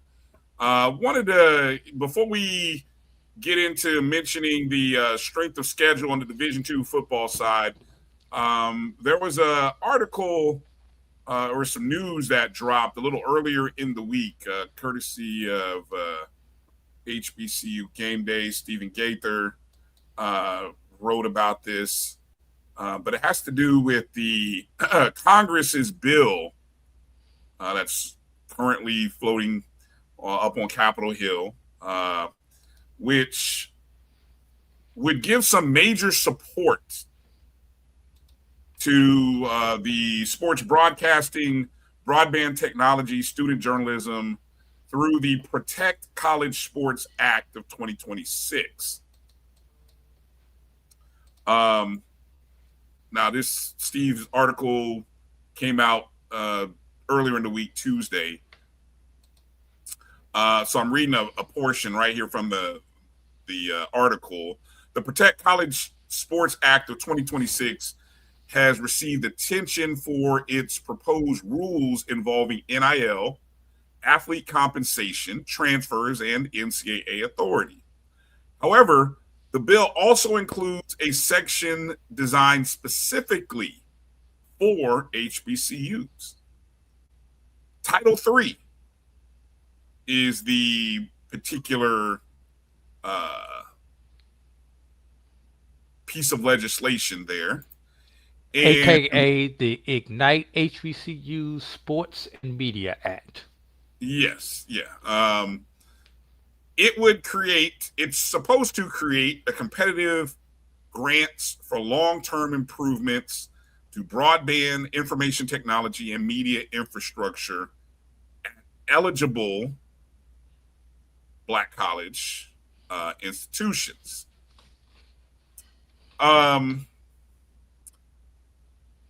So it appears that the Congress would have to appropriate the money,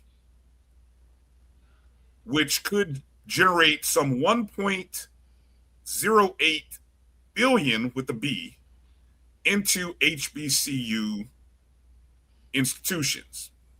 All right. It's probably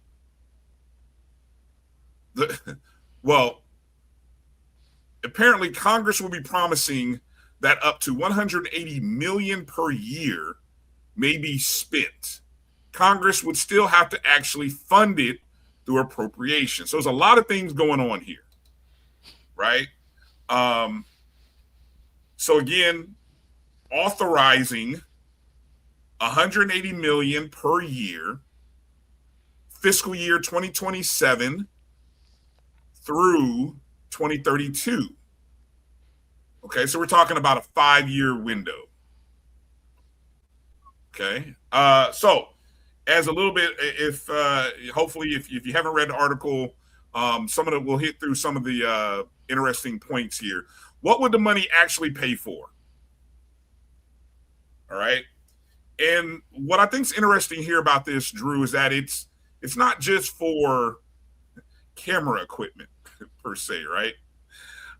So this program, which would be administered by the Assistant Secretary of Commerce for Telecommunications and Information, in consultation with the Secretary of Education, grants would be competitive, and it could last anywhere from 2 to 5 years. And an HBCU could receive more than one award, right? And now what'll be interesting, Drew, is would you rather have this money or would you have McKinsey, what's the Mackenzie Scott. Mackenzie Scott. Would you rather have money from Mackenzie Scott? All right. You want me to answer that right quick? Can you get both? Yeah, no, go ahead. No. Actually, I probably want this money before Mackenzie Scott money because this money is earmarked versus the Mackenzie Scott that goes to everybody. Okay. It does say that the language is unusually specific.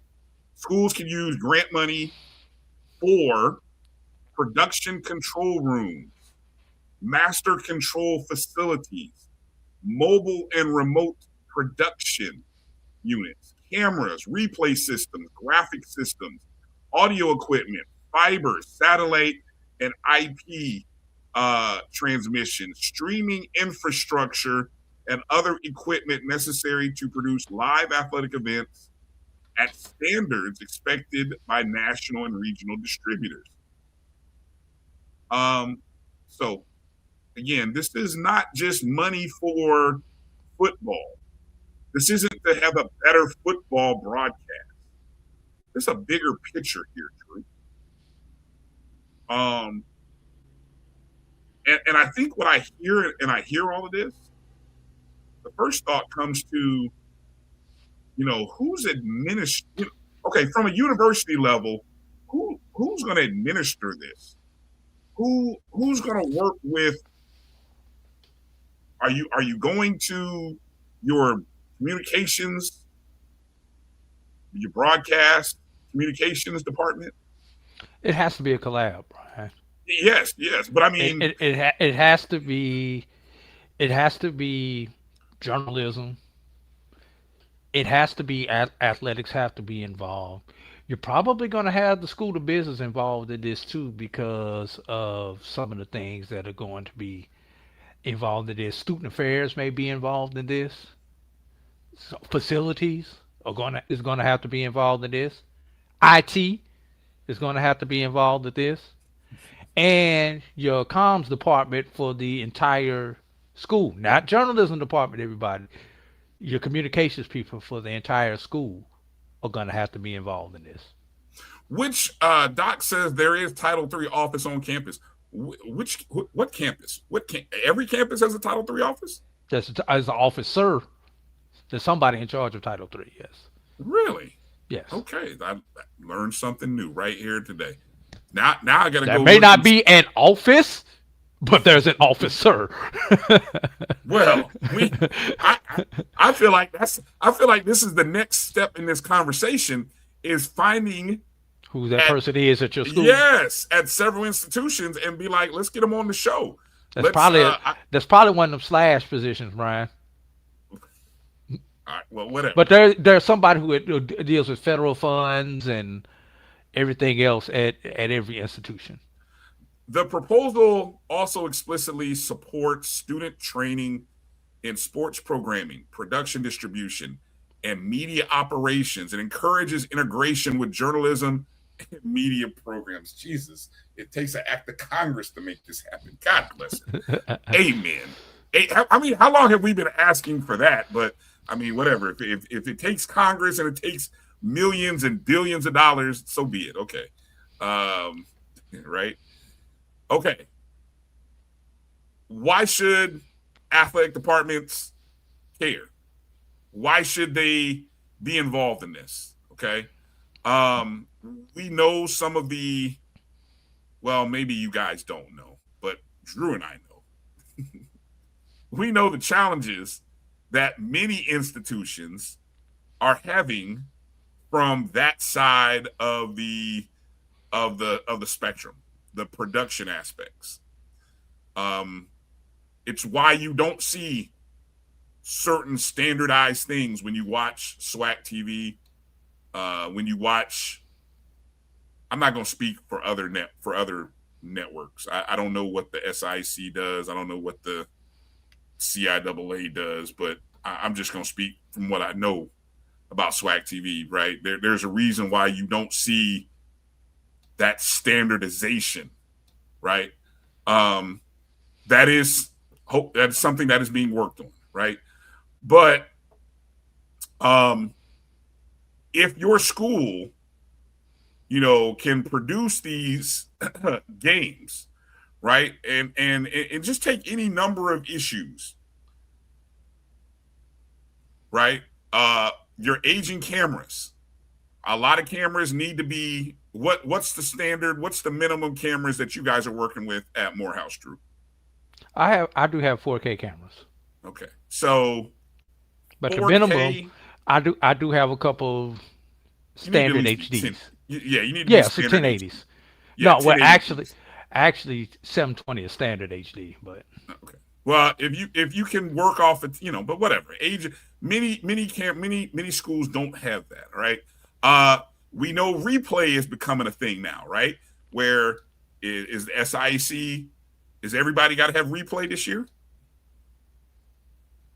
yes, Okay. So, but we know that's been a case where minimum 3 angles. okay, so that too can, and you got to have people trained on that. So you got to be able to have the replay servers and systems. This one is interesting. Weak graphics capabilities. I'm not even gonna go there. But you understand But here's the thing, Brian. There are multiple graphics packages out there, and depending on whose platform and whose whatever you own, depends on what graphics package you have to run. And there are no 2 graphic packages that are the same. Sure. So because But everybody wants one. their look. No, You gotta but come up with one. everybody wants their look, Brian. So if you're producing a game for HBCU Go, it is totally different look than producing a game for ESPN Plus. Every network versus producing a game for your own conference network. Every network should have the same capabilities. Now, in order to get to the same capabilities, you have to be able to. You got to be able to produce it, right? You can't. Yes, everybody should have the same look. Everybody on SWAC TV should have the same score buds, replay graphic, whatever, right? Something should be standard across the board, right? But you gotta work up to that. You got to get that, and so anyway, one of the biggest things that I would love to see if this would come to fruition is that more students are coming out of school with their Chiron certifications. And anybody who's been in broadcast, you're speaking over the head of a lot of people watching. But that don't know what that is. Let me put it like this: Chiron, which is what most networks use.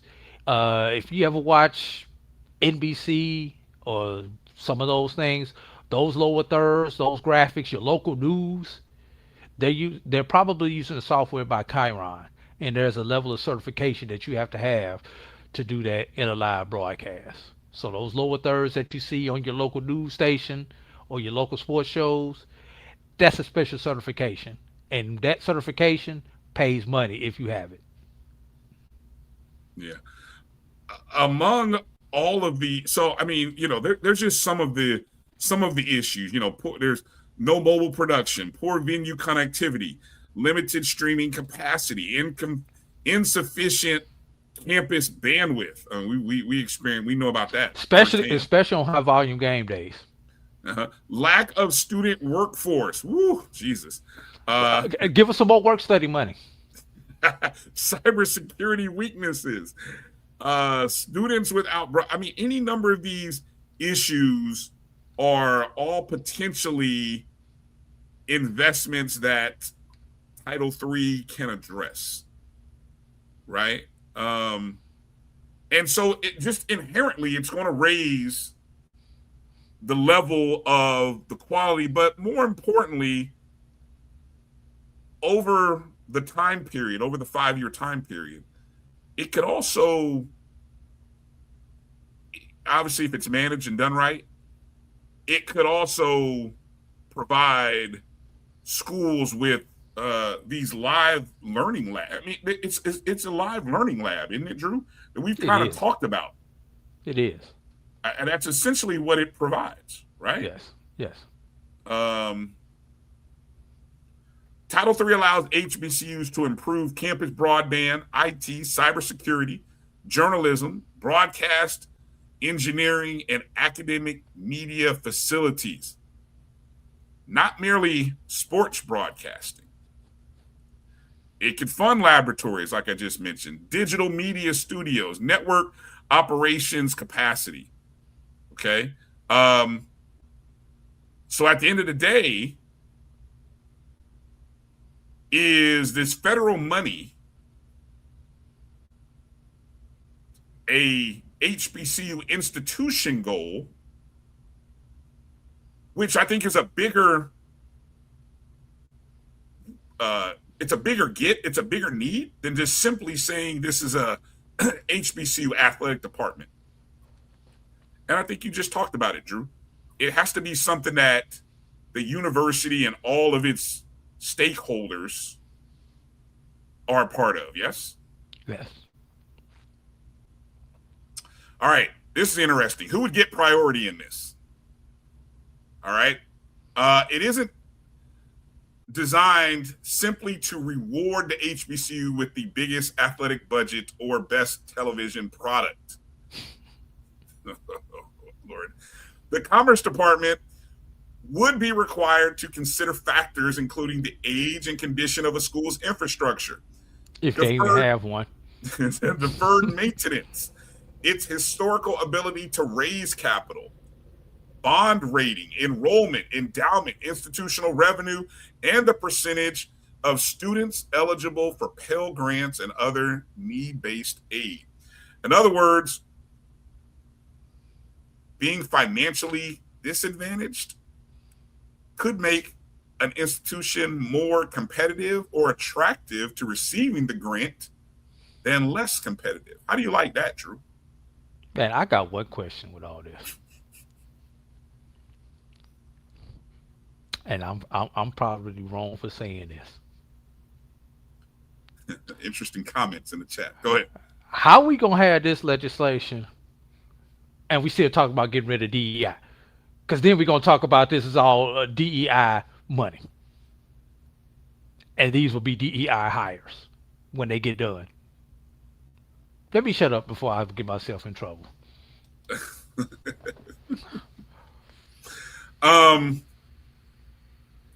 I would think you also have to be able to provide a plan of how you're going to spotlight all of your campus athletics and not just football. I mean, because at the end of the day, you know, we want to, sports is the front porch of your university and football is the first thing that most people gravitate to. But what do we know? We know that if you can show a plan that your Olympic sports, your women's sports are covered, all of a sudden you become a lot more appealing in theory to, you know, the grant, this program in general, right? What about those institutions, Brian, that play a majority of their games off campus? Wait a minute, say that again? How does the schools that play their games off campus? Let's take Texas Southern for instance. They don't have a home football stadium on campus. Okay. Does this make them more competitive or less competitive?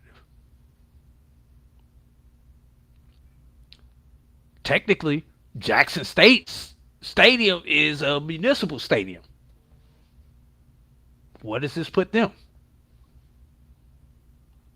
Those are just football examples. We're not even going to talk about softball and baseball, Brian. We're not going to talk about track. How many people have a bowling center on their campus? Oh, that was a great conversation if you caught the Carlos Brown show yesterday. I did. That's what made me think about it. The head bowling coach at Southern. Yeah.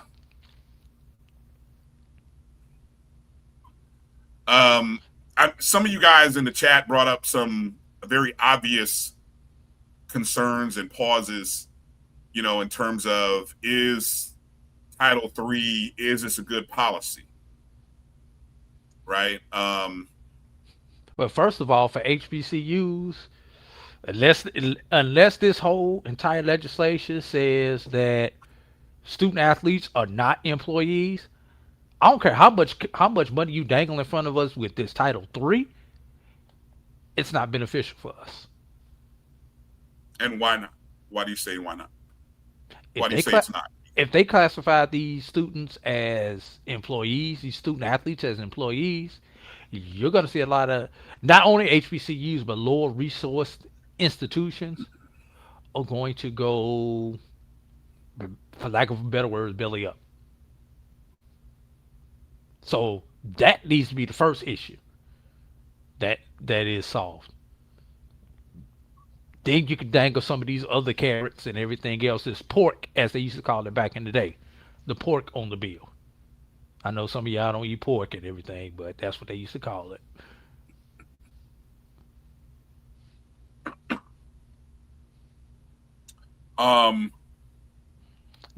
This is just like Brian. This is just like getting legislation for I'm just getting legislation for a military base in your state, and somebody is saying, "Hey, I need to get this bridge rebuilt in my district." Also, that's what this is. Add that bridge bill to the funding for the military base. I was just going to point out that the complicated aspect of this is, should this piece of legislation be separated from the Protect College Sports Act and passed as its own standalone piece of legislation? But we understand, well, if you pay attention, you understand that's how sometimes these things fall apart, Brian, make their way through Congress. Can we get what's happening with the student loans and Pell Grants and everything else that's happened this year? That also needs to be brought up under control. While this may be a good piece of legislation separately by itself, and here's the key thing, Brian, it still has to be funded annually. Mm-hmm. Now, given the track record of the current administration, while this may pass, whenever it comes up for the final vote, it's still going to take Congress to fund this. Yes. And as long as the makeup of Congress is what it looks like now, in November, if it remains with the same look on both sides of the aisle, in both houses, excuse me, chances of getting that with 180 a year are going to be slim. Well, again, I think what we'll do is we'll table this because I think there are some other questions that we can discuss maybe definitely next week in part 2. But I want to now that I'm a little more informed, I want to try to find a Title III officer at a university, at one of our HBCUs, and invite them on and find out. And some of these questions that we have, we can go right to the person who is definitely should be a lot more knowledgeable about this than us, right? So we'll come back to this on next week's show. But just on the surface, for you guys in the chat, I just want to know, are you, from the little bit, and again, if you haven't read the article from that Steve wrote on Tuesday, let me find the title of it. You can go under HBCU game. You know what? Hell, I'll put the link in the chat. Hell, I'll make it easy for you if you're in the chat. But yeah, there. Just search Congress bill includes major sports media investment. Go take a look at that article. I posted it there in the chats. Go look at the article. But on the surface, would you be thumbs up if you would be in support of seeing this piece of legislation pass, or thumbs down if you're not in support? Just a little quick. I'm curious to see where the chat is just in general, right?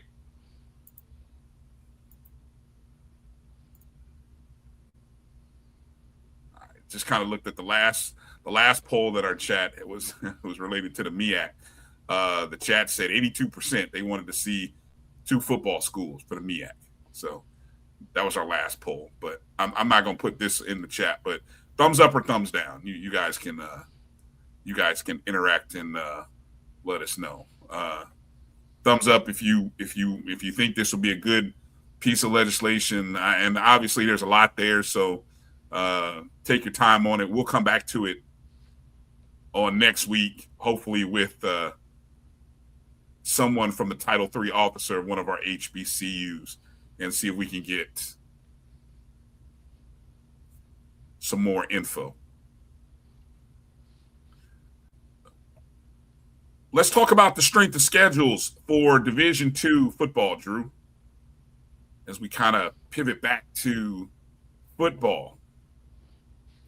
And I want to make sure you pull up, while I set this up, I want you to see if you can pull up the predictions, the predicted order of finishes for the MEAC and the SWAC, right? So I think this will be kind of interesting. So I'm going to talk about the teams with the Division II teams with the hardest schedule, toughest schedule. We'll call it toughest, hardest, however you want to say it, right? Now, again, strength of schedules are based on the opponent's record from a year ago, right? That doesn't take into factor, who's coming back and all the other the X factors, how many players you have returning. It's just purely, data driven, okay? The 5 toughest schedules for this upcoming year. At number 5 from the CIAA would be Fayetteville State. Their opponent's strength of schedule had a winning percentage of 50.9%. Number 4 from the SIC, Lane College, 52.7%. Number 3 out of the SIC, Tuskegee, 53.3%. Number 2, also from the SIC, Clark Atlanta, 54%. And the toughest schedule in Division II football from the SIC, Savannah State. Opponents last year won 65 games, 65 wins, 51 losses. That's a 56% win percentage. Now, let me go quickly, Drew, and we'll show the top 10 here in a second in its entirety. But I'm going to go to the easiest or weakest schedules.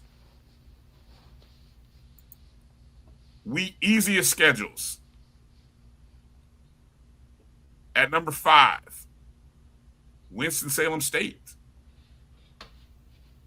41% win percentage from their opponents from last year. Number 4, Morehouse College. Ooh. Morehouse, Drew, 39.8%. Interesting. I feel like, who said Morehouse would be a sleeper this year? Anyway, number 3, Miles College. Opponents had a 38.3% win percentage a year ago. Number 2, this is what you don't want to hear if you're in the CIAA. Virginia Union, 38.2% from a year ago. And might be why a lot of people are high on it. Well, no, they aren't, because they weren't predicted as high as I thought they could have been or should have been. But the easiest schedule, according to the strength of schedule numbers from a year ago, opponent's record from a year ago, Kentucky State Thoroughbreds, 38% from a year ago. Yikes. There's the graphics. Instant reaction, Drew. Hardest schedule. Let's start there. What do you say? Thoughts? I don't think there's any real contender. There weren't any preseason predicted contenders, top 4, Tuskegee was in there. A lot of people's top 4, weren't they? Tuskegee, Edward Waters, Benedict were some of the top teams. And I'll say this, Brian, I'm looking at this. This is the first time I've really looked at this. Mm-hmm. And this is a point of personal privilege that I'm going to take here. Five of the teams on the top 10 hardest schedule are on our schedule at Morehouse. Wait a minute, say that again? 5 of the top 10 teams on this list on the left are on our schedule at Morehouse. We have Savannah State, we have Clark Atlanta, we have Tuskegee, we have Lane, and we have Edward Waters on our schedule. Well, okay. Morehouse must not be the reason then that their schedule is considered hard then. No, considering we had a 300 last year. I just found that interesting. But hold on, the way you frame that though, that says that's kind of that's hard to really juxtapose because you're looking at it from the wrong. No, game. I'm gonna get to the other point, but I'll just say it's just interesting that of the teams that's on here, we just happen to face 5 of those opponents this year. What it's saying, if you look at it by the numbers, the fact that the SIAC has 7 of the top 10 toughest schedules, that could mean parity in the SIAC. Because these teams obviously will be playing each other, Brian. Mm-hmm. And on the flip side of that, Drew, it could mean a team like Kentucky State could they run the table in the SIAC again? Kentucky State Morehouse 9 wins. Kentucky State Morehouse, last game of the year of the regular season. That's good for Kentucky State, I guess. Maybe. No. Maybe not. Maybe good for Morehouse because it's not fourth easiest schedule. So that Kentucky State's got to be your hardest opponent. If you're looking at this from a year ago, Kentucky State has got to be one of the hardest opponents that you have on the schedule. I'm just guessing. Yes, because we did not face Benedict. We do not face Benedict. Mm-hmm. And we do not face Albany State. So, yes, Kentucky State would be based on last year, Kentucky State would be the toughest opponent based on last year's results. And they're just one opponent. Let's see. Savannah State has a new coach, I believe, don't they? Savannah State, new coach. Clark Atlanta, new coach. Lane has a new coach. Lane, new coach. Edward Waters, second-year coach. Tuskegee, coach on the hot seat. Yeah. Albany State, new coach. New coach, yeah. So, way to welcome your coach in, everybody. I believe Bowie State has a new coach also. Yeah, so that's 5. 7? 5. If you count second year, that's 7. That's 5 first-year coaches in the top 10. And 7 if you add first or second year. Yes. Yeah, that's tough. Way to get baptized by fire. Yeah. But it does give me, when you think about Kentucky State and you say, hey, Kentucky State, why should Kentucky State be a favorite to get to the SIC championship game? This would be why.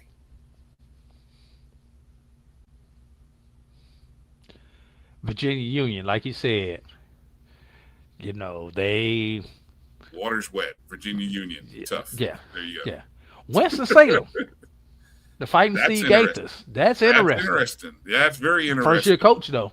Yeah, but it's somebody that. Okay, so of all of the easiest schedules, besides Kentucky State, Union, Winston-Salem State, I'm going to include Morehouse in there because, as I said, when you have the most first and second teamers of anybody in the conference, and then you have a schedule like this, you just need to see that that the coaching gets the talent to do what it's supposed to do. Right. I mean, this is 8 wins will be the most wins in Morehouse history since. Don't even give me the line, Brian. I don't have my media guide in front of me. I thought I could throw something at you and see how quickly you responded to it, but okay. Probably since 1991. That's the answer to everything in football right now. What happened in 91 again? That's the last time they won a conference championship, and it was a shared one. I'm gonna make a prediction. You know how I've already stepped out there a little bit about Morehouse, Drew. So hopefully I'm not. I hope it's not a jinx or a kiss of death. I think Morehouse will be one of the 4 teams in the hunt. And if not playing for a conference title, to be in that 3rd and 4th place game situation where they're actually playing for a playoff spot. Mm-hmm.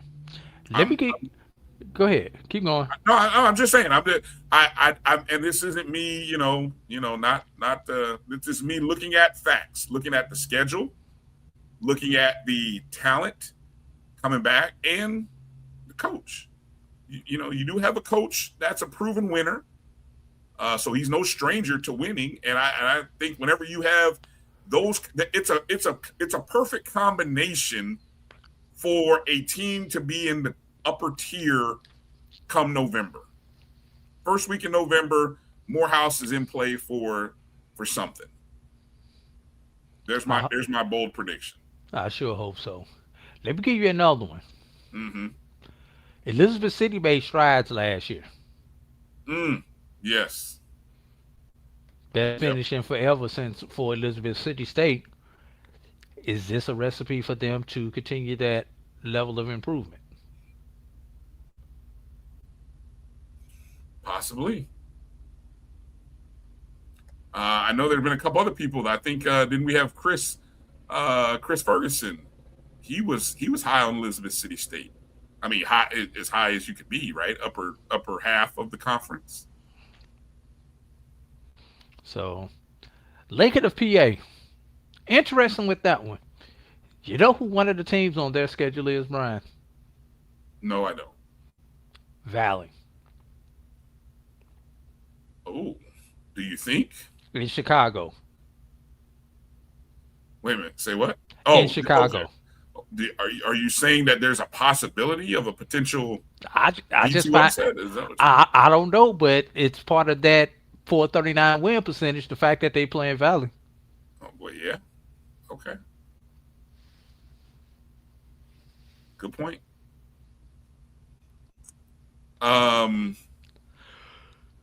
We will take a look at the Division I, the FCS schools next week. And we'll also do our season win total predictions too. I know a lot of you guys are eager to see that one. Season win totals in the FCS. I didn't want to do season win totals for this level. I thought about it, but I didn't have the,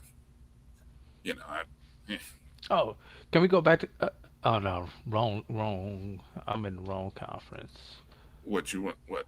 I was talking about predicted order of finish, and I pulled up the MEAC and the SWAC when I forgot I pulled up the wrong conference. I just realized it. Oh. That's all good. It's all good. Okay.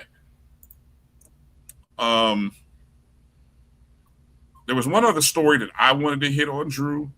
Is there one more story that you wanted to hit on before we close out of the show? Maybe look at our cheat sheet. See where you go. See where you go versus where I go. Final story for the night.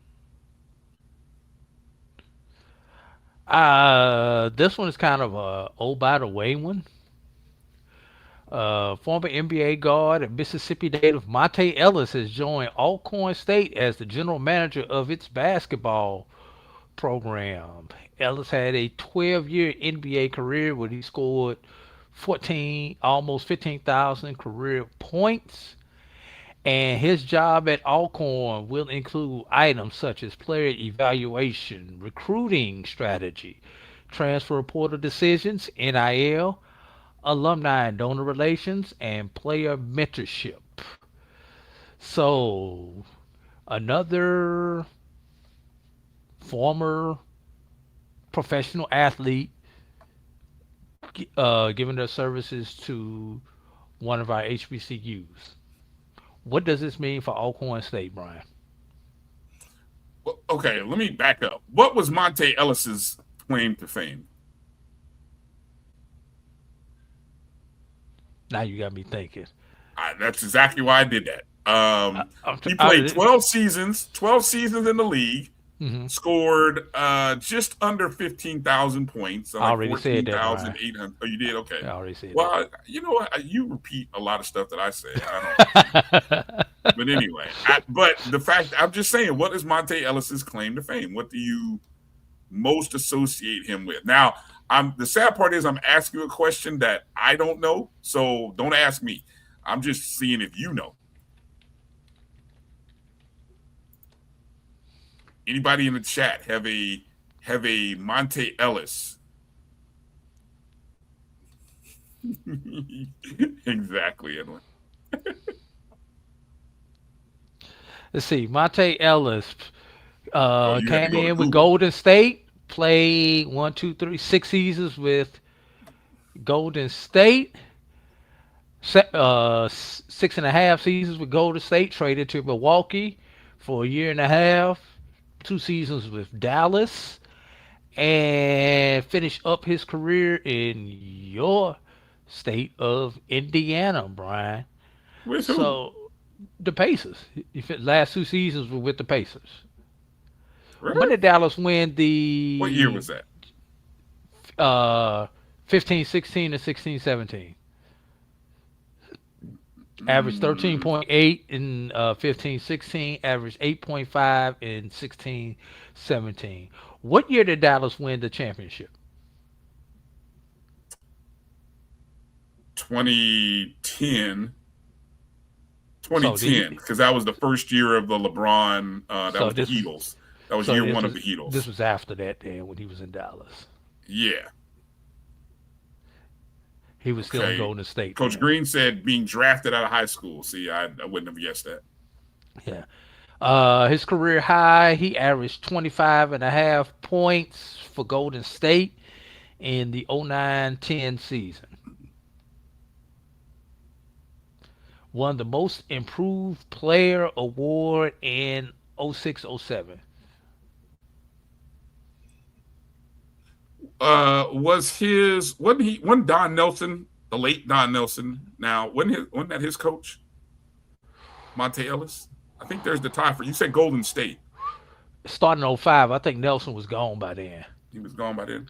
Yes. Oh. All right. I see a lot of you saying most improved player. I do remember him being instant offense. What was his highest average season? Was it mid 20s? 25.5 in 09-10, and he averaged 24.1 in 10-11. Yeah. He averaged 20 points or more in 4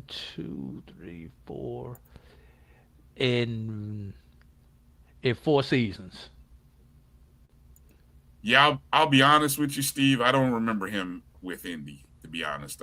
Now that you say it, I do remember him wearing a Pacers jersey, but he was coming off the bench long by that time. Yeah, I don't, and that would have been the Paul. Was that still the Paul George years? He started 33 games his last season, Brian. He actually started 81 games the year before his first year in Indiana. Did he really?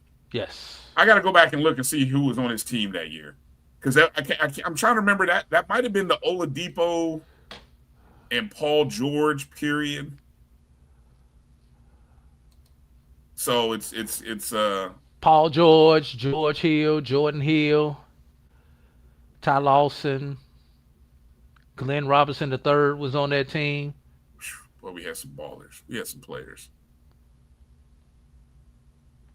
Yeah, Paul George was very young in his career. We had the point guard. So Ellis was the 2 guard. That was his George 5th year. Hill.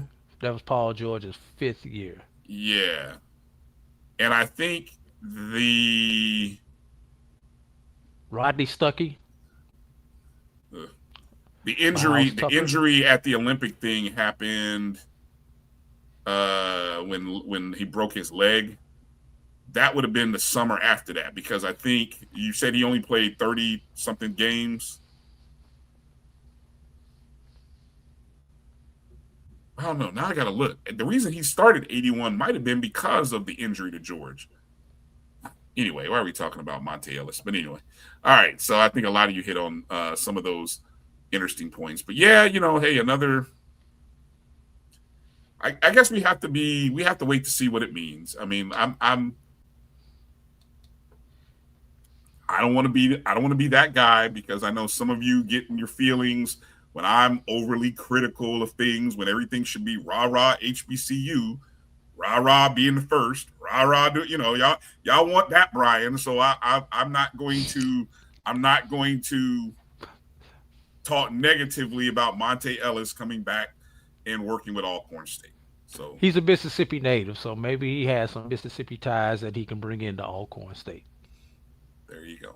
So good for Monte Ellis. Congratulations, Alcorn State. Yeah. See? Was that the story you were going with? It absolutely was not. Okay. Good. I hit one that you weren't going with. But keeping with the theme of former NBA players doing things with and for HBCUs, the 2026 Chris Paul HBCU Classic announced where it will be playing and when they will be playing. They will be in the Care First Arena in D.C., Washington, D.C., December 4th through the 5th. Now, normally this is if I'm not mistaken, this is normally a Division II. Forgive me how this tournament normally works, but usually it's Division II. You got like 4 Division II teams, and then they kind of play a tournament, semis going into. No, it's just been games the last couple of years. Really? Yeah, you play. You got 4 teams in there. You got 2, and then they flip opponents and play the other. And they haven't been playing division. They haven't been playing Division Ones in the past, though, have they? Or maybe they did. No, it's been 2 and 2, 1 1. 2s play 2s, 1s play 1s. No. Well, what are you? Huh? I'm talking Division about. Division 2s will play a Division 2 team. Division 1s will play a Division 1 team. Okay, but so with just games. Okay. Right, they're pre-scheduled. It's not tournament format. Sports showcase style. Okay, this year is supposed to be a little different, though. I think this year, though, it does have a tournament component to it for the Division II level. All right. Anyway, so nine HBCU basketball programs are involved. You've got Winston-Salem State taking on Clark Atlanta. Virginia State taking on West Virginia State. That's an intriguing matchup. West Virginia State always puts up points. Like they score it. Like they put up a lot of points. So that should be interesting. So that's the Friday night for those 2 games. The winners and the losers from those games play each other on the next day. Okay? That's how that works. So those 4 Division II teams, they get 2 games. Winners from day 1 play on day 2. Losers from day 1 play on day 2. Then there is the Division I element. Can I stop on that D2? Sure. Yeah. I hope we don't have any conference matchups in these games. Well, the only potential could be if Winston-Salem and Virginia State win. But they won't be a conference game, though, Drew, so it's a non-conference conference game. Right, but you still, especially if they already got to play each other twice based on the conference schedule. Which has expanded in the CIAA. Actually, CIAA, I think, is playing. Everybody's playing twice, I think. 24 games. Yes. Yeah. That'll be fun. So this will be It's 22 CIAA. It's 24 SIAC. Because it's 12 teams. Oh, yeah. It's 12 teams. Okay. Thank you. Okay. So yeah, you might potentially have a CIAA versus CIAA. Everybody play everybody twice, so that'll be the third. And then knowing our luck, they'll face up for the fourth time in the tournament. Right. What you will not have though is on the Division I side. That won't happen on the Division I side because you have schools. You have Hampton from the CAA taking on Florida A&M. Coach Charlie Ward and the Rattlers will be playing, representing the SWAC. Then you have Grambling State, led by former Florida A&M coach Pat Crary, taking on Tennessee State under what's Tennessee State's coach? Nolan Smith. Yes. Smith, who made the tournament a year ago, right? So that's a good D1 matchup. Hampton, FAMU, Grambling State, Tennessee State. Then on Saturday, you'll have FAMU taking on Tennessee State. That'll be a fun matchup. And then you get a Hampton versus Howard matchup. So Howard will come in and replace Grambling State on Saturday. That's kind of interesting that Grambling's only in for one night. They probably only have one game on their schedule available. And Howard will come in to take on Hampton. So you get the battle of the real HU, the basketball version, that'll happen on Saturday night. What year is this for this event? I thought somebody said 9. 4, 5? No? I don't think it's been that long. I don't think it's been that long. Because the first one was in like Vegas, if I remember right. Yeah, Winston-Salem State Virginia Union played in 23. Steve says VU won the inaugural one in 22. So, all right. Well, I may actually make plans to attend this one, December 4th and 5th. I don't know. So, I mean, fam, you're not going to be in the SWAC championship game, so you might as well go, Bryan. I'm free, right? You free. Exactly. You won't be calling the game that weekend. You're right. You're right. I am free that weekend. Good point. Good point, Drew. Way to catch that. So yes. That. Damn it. It's a low shot. But yeah, no. I mean, shout out to Chris Paul, and we'll see what the retirement and the post NBA career for Chris Paul and what this event does. I do think it's pretty nice that you've got some name brand coaches. I think you got Nolan Smith, you got Charlie Ward, you're going to have Coach Blakeney there. So I think you got. And it's in DC, so. And it's in DC, which means that place should be packed. It'll be packed because all those schools draw well in the DC and the DMV area. Hampton, Howard, FAMU, Tennessee State. I think that's a great venue for that. Where has it been in previous years? Last year it was at the Gateway. Oh, that's right. It's been in Atlanta. Yeah. Then before, I know when it was in Vegas, they played at one of the smaller basketball venues out there in Vegas. I'm trying to Jay remember. Butler is a DC native. Okay, didn't know that. So again, all the more reason this will be a good one. What happened to the Michael B. Jordan Classic? Oh yeah, he's still doing that? No, he didn't do it last year. Oh, too busy making movies, huh? Okay, I mean, it is what it is. I mean, either you can or you can't. But all right. Yeah, okay. So Ram Nation gonna be in the house. Okay. Now, how will they do will they do an afternoon and an evening session? Is that usually how that work?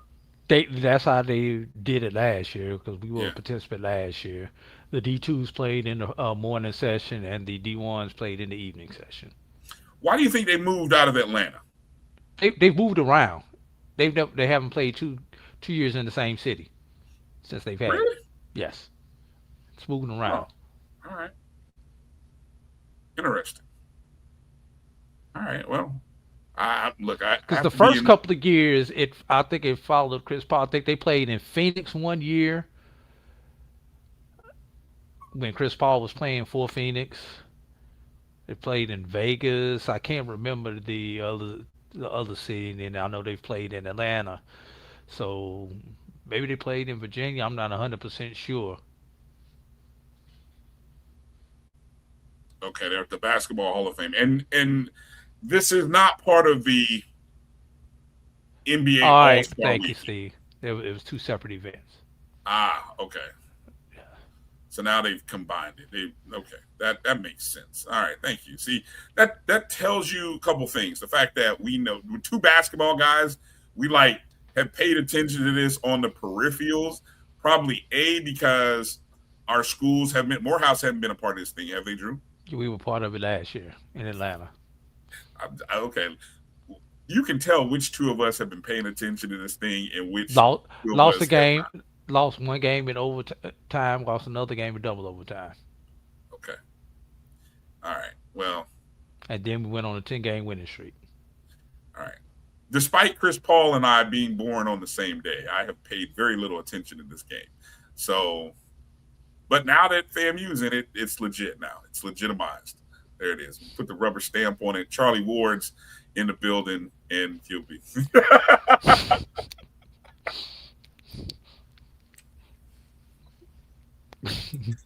Thank you, Drew. Thank you. All right. Come on now. Stop it. Get out of there. Get out of there. All right. Any final words?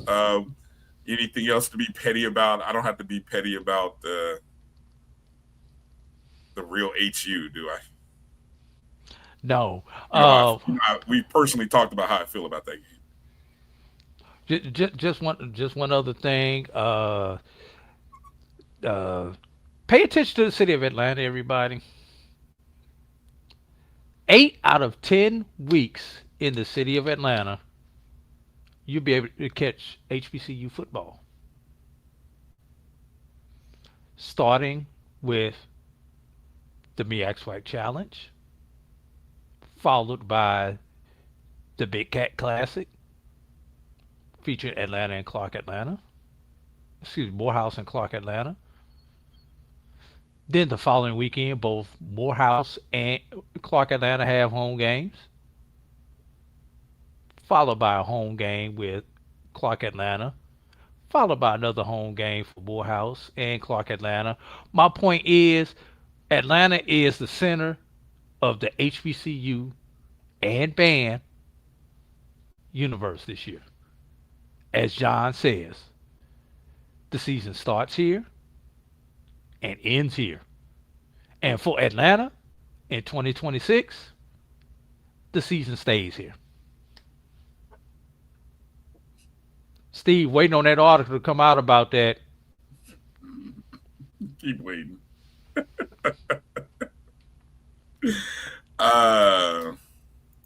See, somebody pays attention. Adam Spencer, there you go. Somebody, I love it. See, I had to give Howard back that H, man, because Hampton pooped on themselves last year, but it's all right though. One year does not make an end to a streak. It just means it's a speed bump on the road to success. Oh yeah, A&T and Georgia State on 9-4. I forgot about that one. And Sly, I would not justify what you said with the comment. Slide Slide, did you hear my comments regarding Howard? Look, what's going on? But look, I love the fact that we can't get the CIAA and the SIAC to formally recognize a battle between, but I think we've got beef happening there, but in the CIAA and SIAC streets. Sly has been blaspheming the CIAA. And what's funny about that is it'll get settled on the field, obviously, because how many times, what is it, like in the first week or two, aren't there like 5 games between the CIAA and the SIAC? I think it's 4 this year. Ferguson has called for a sweep, if I recall. By the SIAC? No, by the CIAA. Of course, like I said, Sly called them cupcakes or something. I don't know, man. It's just been slanderous. It's just been like, wow, really? And so I can't wait to watch how that gets addressed in about 2 to 3 weeks after they actually play on the field. In week 1, Steve, week 1 of the college football season for Division II, week 1, not week 0 or week 0 and a half, not half, week 1. Yes, 4 games. So anyway, I did want to respond to Lennon. Lennon, appreciate you coming in. You came in a little late, but we did spend some time. Just rewind, go back and watch. We did end up talking about segment 2. Sonya Steele's top of hour 2. Top of hour 2. We talked about it. Yeah. And we did a poll too. The poll again. The poll was, what should be the biggest priority over the next 5 years? Should it be adding 2 football schools or adding 2 baseball schools? 82% voted football. Drew says baseball. So there you go. There you go. All right, Drew, we got to pick this show up and get out of here. We got the season finale of House of Dragons coming on tonight. And then next Sunday, the debut of The Lanterns on HBO. So I'm excited. I'm in my super geek nerd mode. And did you go see Spider-Man yet, Drew? Have you seen Spider-Man? It's worth it. It's worth it. I believe you. It's worth it. When I find 2.5 hours to give to the movies. to the movies. I will say this though, if you jump on Twitter, somebody has been posting, or I've been seeing the actual full-length movie on Twitter, and I just kind of scanned it and looked at it. It's the actual movie. It really is. So I mean, it's like a. Is it like the old days when they used to take the camera in there? Somebody who got the digital copy, or somebody who got somebody got a digital copy and they uploaded it to Twitter. So it's not the old bootleg days. No, it is not a bootleg. It's a pretty good quality, digital version of it. So it's just a movie. So you don't have to worry about trying to download it. You don't have to click a link. It just maybe I cast it to my TV. You probably could, I guess. I don't know, but it's worth the movie. It's it's a good movie. It's got me excited for Avengers, which will come out in replay probably in November. And then, of course, Doomsday comes out at the end of the year in December. So the countdown is on, man. I'm excited. So, but okay. What is that? SG, what's with you have to read the comment above that, Bryan, and I refuse to put that up. Oh, wow. Well, it's in the chat, so there it is. It's in the chat, but I refuse to put it up. Well, what did Sly say? Sly said cupcake. 1 minute. Is CI Sly's in there? Sly, go ahead. What did you say about the CIW? You called them Cupcake Intercollegiate Athletic Association or something like that. I don't know, or something. I know Cupcake was on there, and I was like, oh, it's like, really? Like that, huh? So at least we've got the shows, the SIC sit down, and the what is the name of the what is the show that I already forgot. What is the name of the show that Chris and Steve do that's dedicated to the CIAA? Yeah, there you go. The Cupcake Intercollegiate. Okay. The Athletic Association. I'm gonna let y'all two fight that out in the chat. Exactly. We got to get ready to go because I got to get my popcorn ready for the season finale of House of Dragons here in like 5 minutes. But want to thank everybody for watching the show, being a part of the chat. Go back and watch the show if you want on YouTube. Hit the thumbs up and the like button if you're watching us on Facebook or on YouTube. Down at the bottom of the screen, you see how you can join, be a part of following the Black College Sports Network. You can also donate via Cash App, or you can join the JBN channel on YouTube, and you can always make a monthly subscription there as well. We certainly appreciate each and every one of you, and want to encourage you to go check out the BCSN Pod Zone everywhere that you listen to podcasts: Spotify, Amazon Music, iHeartRadio, Apple, Google Podcasts. Want to give a shout out to all the teachers in the state of Florida who are going back to school tomorrow. I know Georgia started last week.